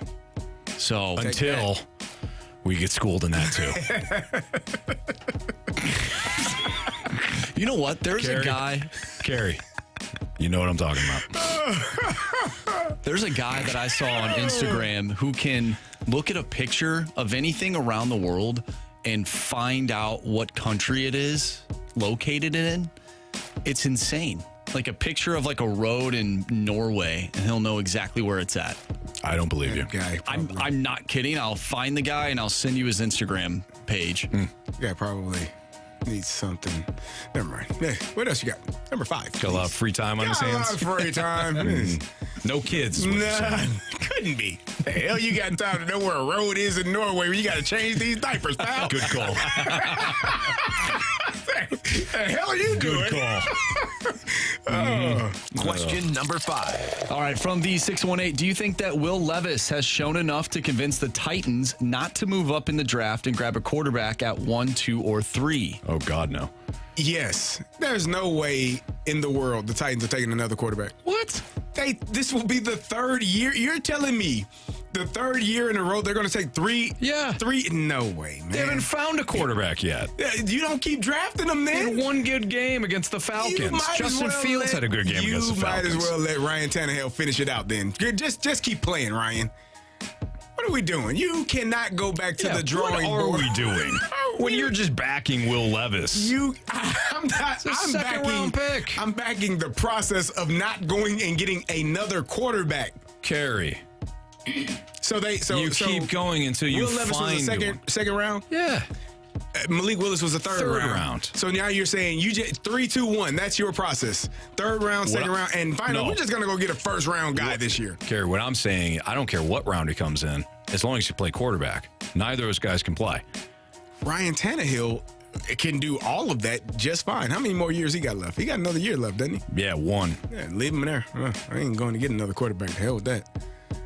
Carey, why are we so opposed? Why are you and I so opposed on this quarterback thing? I just don't think, unless it's a generational talented quarterback.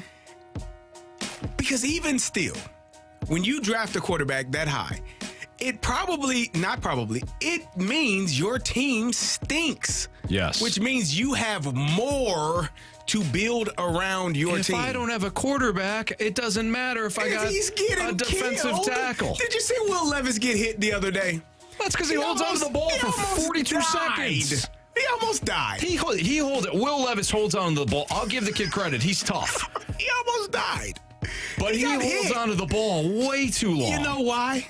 You know why you hold on to the ball a long time? Because you can't read a defense. That, and because you don't have anybody outside that can get open and create separation. I thought DeAndre Hopkins was the greatest wide receiver in the world. It's what you told me yesterday. No. They had D-Hop. You're good. No, you're not. Wow. Am I exaggerating? I think so. Did I twist your words? A little bit. Yes. But I still don't think the Titans have a quarterback. Wow. All right. Carey's like, draft them in the first round. The hell with it. I have all 4 of the guys on the roster. Let them fight it out. If Michael Penix is the dude, or Drake May, or who is he going to throw the football to? I'll worry about that after I get the QB, but I got to get the QB first. Who's going to protect him so his body isn't broken? If I have a chance to get a generational quarterback, everybody said that Justin Herbert stunk at Oregon. Everybody said that Josh Allen couldn't play because he played for Wyoming. Justin Herbert is throwing for These a are lot franchise quarterbacks. And hadn't won. If I don't have one, I got to get one. Lamar Jackson slipped to the last pick. Everybody's like, he can't play. Well, they're foolish. And then watch him play football in college. If the Ravens said, I have Joe Flacco, then what? No Lamar. Come on, Carey. All right. Come to this side. I'm on your side. Thank you. And when it doesn't work, you'll be back on my side. That was a crap sandwich. That was a crap sandwich, man. I don't appreciate it. Tastes like crap. I'm sorry. Question number 6. Oh. I've tasted my own medicine, and it is bitter. We were talking earlier about some of the coaches that might get fired in the NFL in our NFL 4 Downs. We got a question from the 636. Of those coaches you listed, who do you think gets another shot, and where do you see them ending up? How about this? Who are the guys that are not going to get another shot? Ron Rivera is done.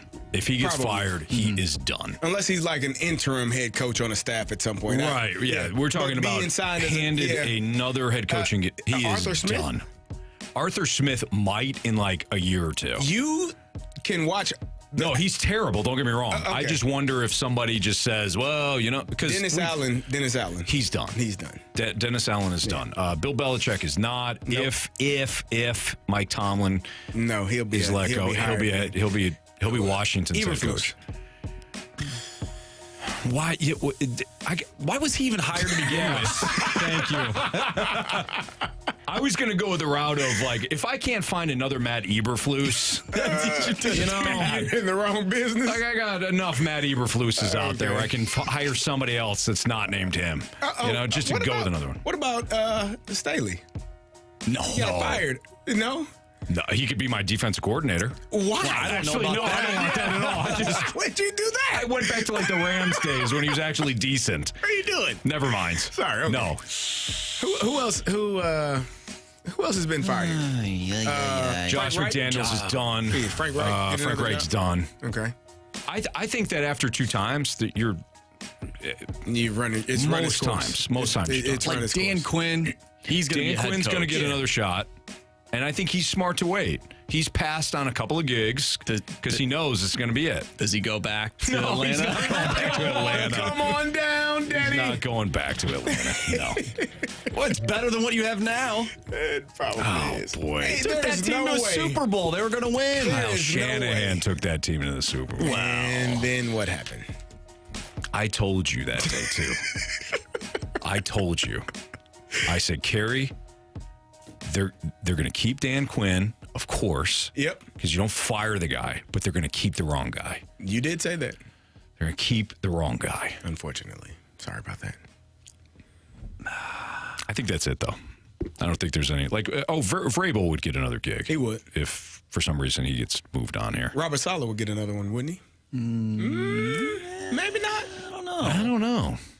Is it tougher for defensive guys to get a second shot? I think so. Because if you get fired as a defensive-minded head coach, that probably means your defense stunk. And most of the times it is. Like Robert Saleh's done a good job with the Jets, right? But like Dan Quinn was a DC with Pete Carroll. Falcons defenses were terrible. Yeah. And then he goes to Dallas. Might be a talent thing, too. I'll look into it. Biggest question of the day next on 101 ESPN.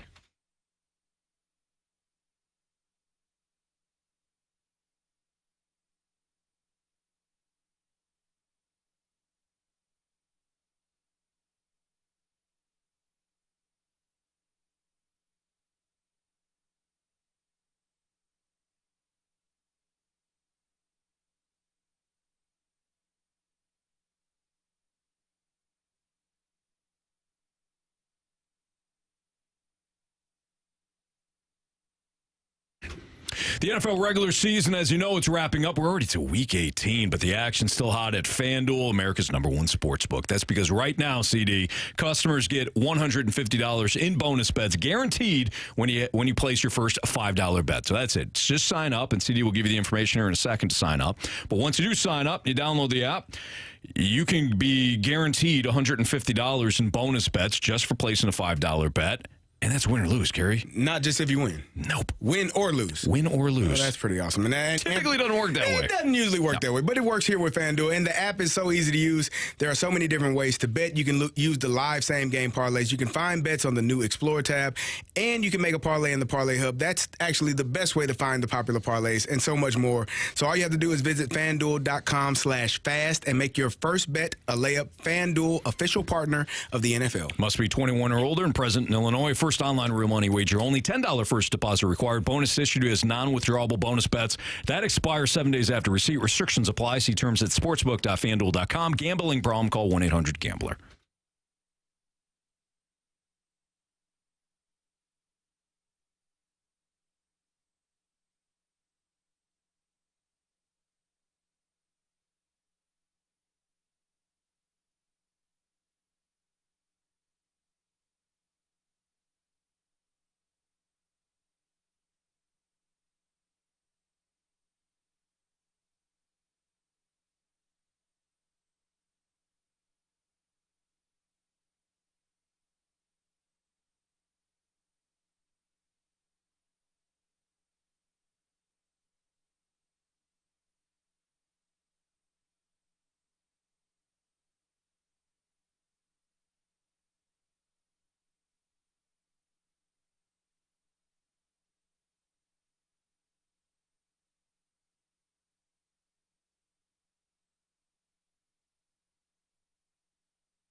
101 ESPN Sports Center. I'm Andrew Marsh. It's time for a Sports Center update brought to you by Saliga Heating and Cooling. The Blues take on the Canucks tonight. Pregame starting at 6 o'clock once we're done here in the Fast Lane. Puck drop will be at 7. Catch all the action right here on 101 ESPN. We talked earlier today with Chris Kerber. If you missed that interview, make sure you go to 101ESPN.com. Check out the podcast page or use the free 101 mobile app to find all of our interviews and full shows. It's all brought to you by Dobbs Tire and Auto Centers. We have the biggest question of the day coming up next. I'm Andrew Marsh, and the Sports Center update is brought to you by Saliga Heating and Cooling, an independent American standard heating and air conditioning dealer.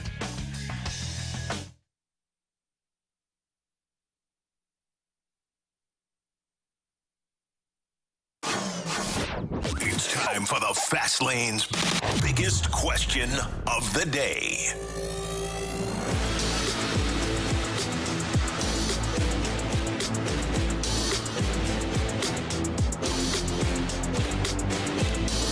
It's the Fast Lane on 101 ESPN with Carey Davis. I'm Anthony Stalter. Here's Andrew Marsh with the biggest question of the day.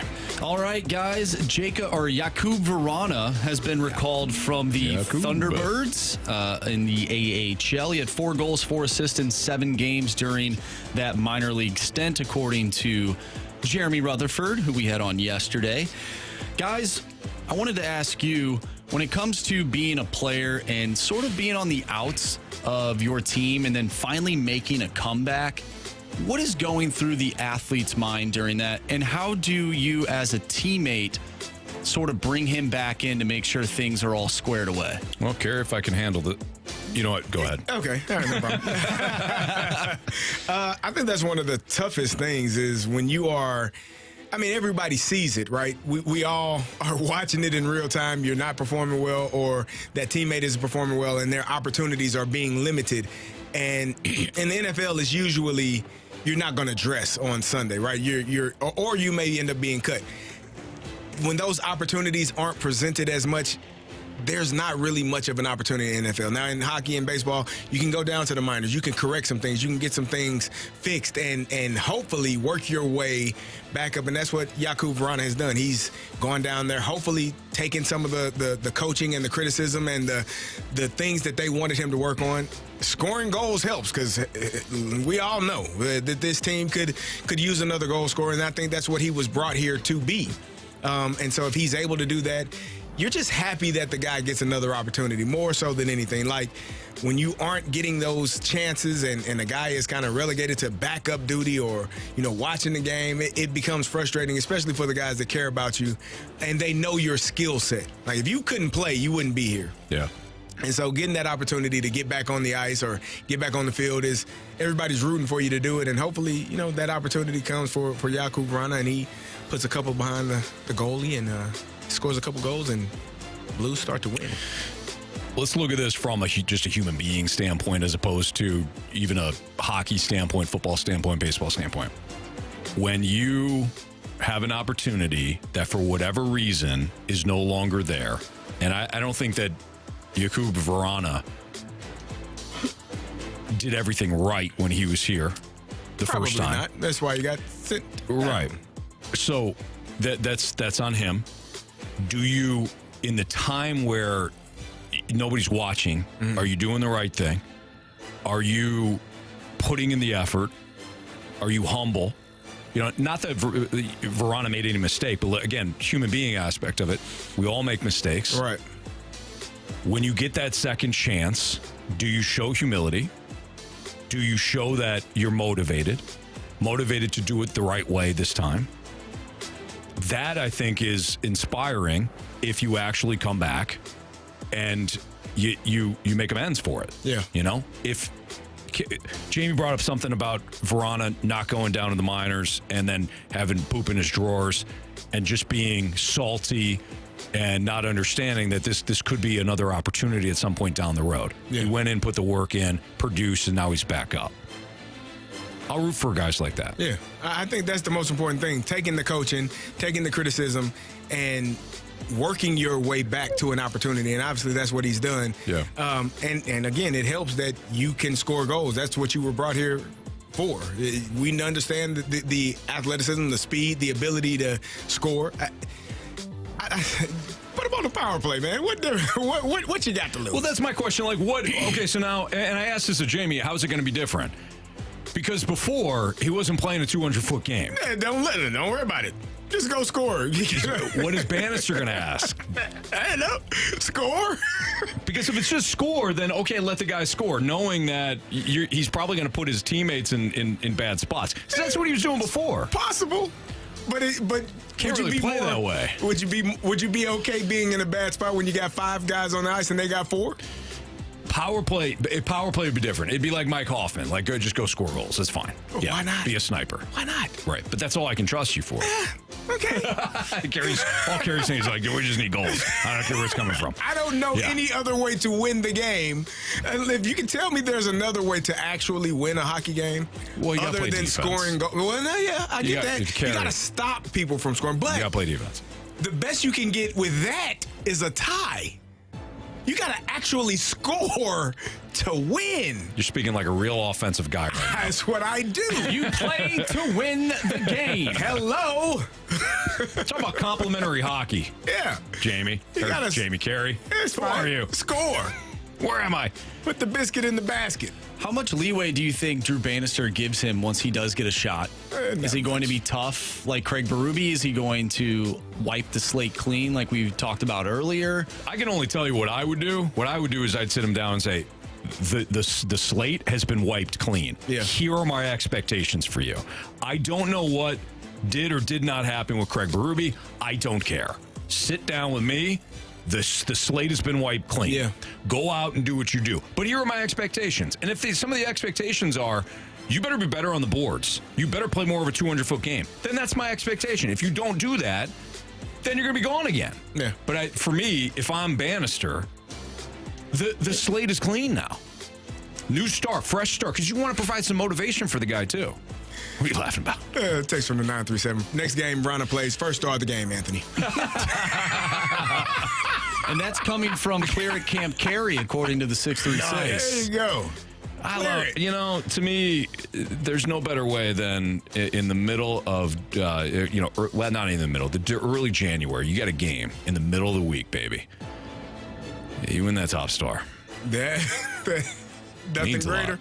Nothing greater. Nothing greater. Yeah, I'm with you. I think you're insane for thinking that we got to ask Jamie 3 about stars that. I want to get his opinion a bunch of on baloney. I don't think it's a bunch of baloney. I just think it's unnecessary. This is a guy. How many? 256 stars for the year. If you, is that what I said? Yeah. What is it? Right. So Marsh, you're 82 yeah, games. You're a big hockey guy, right? Yes. 82 times 3. Do they count the stars at the end of the year? They're like gold stars, like in grade school. Yeah, when you that's kind of what I'm thinking. This guy whoever deserves gets the most gold stars gets a pizza. The Anthony Stalter Award. That's what I'm thinking. For most stars in the year. There's a personal pan pizza on the line. Exactly. It reminds me of School Product of Rock. Of the 90s right here. I know exactly what you're talking about. You ever watch the School of Rock? Yes. And they have all the stars and demerits and stuff, and he just rips it right off the wall. That's you. That's me, exactly. I'm going in there. I'm like, we're not doing this anymore. Yeah. Do your job. And now you're teaching kids how to win play games. music. You know what's not? You know what's better than stars? Money for your performance. Okay. Go out and produce. Get a big salary. I don't know. Those stars were pretty important in the 90s. In the 90s, they were when you were doing the Pizza Hut reading group. You had to get it. You know how cool you were if you got that pizza and no one else did. Personal pan pizza. Hey, was there anything better? And you had to eat it like a prisoner because they all are all after it. They didn't want to read. They just wanted that pizza. Hey, was there anything pizza. better than a pizza party when you were in grade school? No. Nothing better. Nothing. I mean, watching the kids. TV out. Yeah. Watching the kids do the birthday parties now, it's still like that's just you being a human being. Brings back great memories. Right. They're just so happy. The pizza rolls out. Now, would you rather have a pizza party or an extra recess? Pizza party. A pizza party. You get the recess every day. You don't get the pizza every day. The extra recess was spectacular. You could play a full game. 15 more minutes of playtime? Right. You know how distraught I was when I realized recess went away when I went to middle school? Oh, Yeah, that was tough. tough. That was It was Jim. it was a bad day for me. Jim is still great, but Yeah, it's not recess. sometimes you got to run the mile. Oh, man. What about the pacer test? Do you ever have to do that? What's the pacer test? It's like, boop, and then you have to run to the other side of the gym. And then That's once like you hear. the beep test in soccer. I don't remember that. It's called the pacer. Yeah, it might be that. The Indiana pacer test? The beep test. Any soccer players out there that have done the beep test, I did it one time as a grown man, professional athlete playing for the Pittsburgh Steelers. I did it on a Friday, or Thursday or Friday. I called my trainer on Monday and said, I'm still not good. I'll see you in a couple days. It was the worst. Why did you have to do it? I just wanted to challenge myself. We had a lot of soccer players that worked out where we worked out. And the beep test, I don't know if that's the official name for it, but you got to get back and forth in between these beeps. And the more you go. Why would you think that you could do that? You're not. I got up to about 10. Yeah, but you're you weren't a soccer player. Almost died, Anthony. I believe that. I wasn't okay for 2 days during the weekend, and on Monday I told him I'm not okay. My body, the lactic acid in my body was still just there. Again, why would you? That'd be like a soccer player saying, "Hey, you know what? Give me the pads. I'll go over the middle against James Harrison." It was a bit ridiculous. It was terrible. It was awful. Oh man! All right, that's Kerry Davis. I'm Anthony Stalter. We'll wrap up the show next.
you miss anything from today's show, you can always download the podcast at 101ESPN.com or your 101 ESPN mobile app. All brought to you by Dobbs Tire and Auto Centers. Talked about Verona being back for the Blues. In fact, Jamie broke that news. Yep. He ran out. He came in and everything. Came in with the breaking news. Nothing. So we talked about the Blues. Talked about the Blues Canucks matchup pregame starting in about less than 10 minutes now. Cardinals, Tommy Edman, that injury. Talked a little bit about that reclamation project. Jamie once again bringing up Trevor Bauer. Won't let it go. Did some NFL 4 downs. Carey and I got into it about quarterbacks again, and we broke down the college football matchup for the national championship, whether or not we think that's going to be a good game. It's a Big Ten to win. Because Washington is in the Big Ten as well. Okay. Yep. Big Ten, Kerry Davis. Proud alum. Indeed. Mm-hmm. All right, let's get some criticism, some compliments. All right, this one comes from Droid. It's not a criticism or a compliment, but it's a reminder that Droid will be hosting the Blues game in the Snake Pit Discord. So if anyone would like to join, go to the Discord. I'm sure they'll post a link or something in the Snake Pit here within the next couple of minutes. So go check that out. The Snake Pit. I like this. I do too. I'm learning about it. These people are awesome. People are incredible. Do a great job. We have a compliment from the 314. Carey, come to a Learn to Curl session with the St. Louis Curling Club at Creve Coeur Ice Rink, and we can start your Olympic curling career. What days? I like what that. days what's the dates and times? Yeah. If it's in Creve Coeur, I can just go right by there on the way home from work one day and get your curling on. I want to be an Olympian. I know you do. No, seriously. I have looked at it. I'm being serious. I have looked at all of the options. Obviously, I can't run 100 meters. I'm a little old. I don't. There are other things that I'm unable to do physically. I think I could stand on some ice, and not taking away from anything that those people do. Yeah, be clearly, careful, man. No, I'm not being disrespectful, but I am extremely competitive, and I would really feel like this is something that I would take seriously and enjoy doing. I believe it. Yeah, I don't do anything half-assed. Right? No, you don't. All right. Nope. And we have our 3 stars of the afternoon. Yes. According to the 661, our 3rd star of the day is Marshy. That is me. I'm Nice the job, 3rd Marshy. star. Clicks Good for job, me. good job. Our 2nd star of the day is the Saliga ad. Nice. yes. Okay. Yeah. Yep. Brought the heat on that. Absolutely. Yep. And the 1st star of the day in the fast lane on Thursday is Carey Davis. Hey, we see. Fire. Nice Thank job. you. Nice job, you. Carey. Sorry, Anthony. Yeah. Better luck tomorrow. Here's the thing about the stars. If you don't earn it, you don't earn it. There you know go. what I mean? You don't produce. You don't earn that. One of them stars. This is it. But we got plenty of shows. We can do this every day. Yeah, we could. You every day we give out our 3 stars, Yes. and we'll make it happen. Yeah, I'm looking forward to that. Absolutely. Yeah. I mean, eventually, it's bound to come, right? For me? Yeah. I hope so. I mean, I like to think that I put in some good effort You do a great sometimes. job. You do a great job. Do I tick off people? Often. Pretty much every day, pretty much every segment. all right. Either with a bad take or a really good take that they disagree with. Either way, I tick people off. Yeah. You know, that's kind of my role. I mean, it is tough that you lost to an ad read, but That ad read's pretty good, though. it is. Heating and cooling. I like it. Mm-hmm. Yeah. Absolutely. There you go. Was it Marsh's heating and cooling? I don't know, but it's your independent American Standard heating and air conditioning dealer. It certainly is. I thought you were going with You missed it. No, you missed it. For Jamie Rivers, he's got a 3rd star now. Andrew Marsh, Kerry Davis. We got the Blues pregame next. See ya.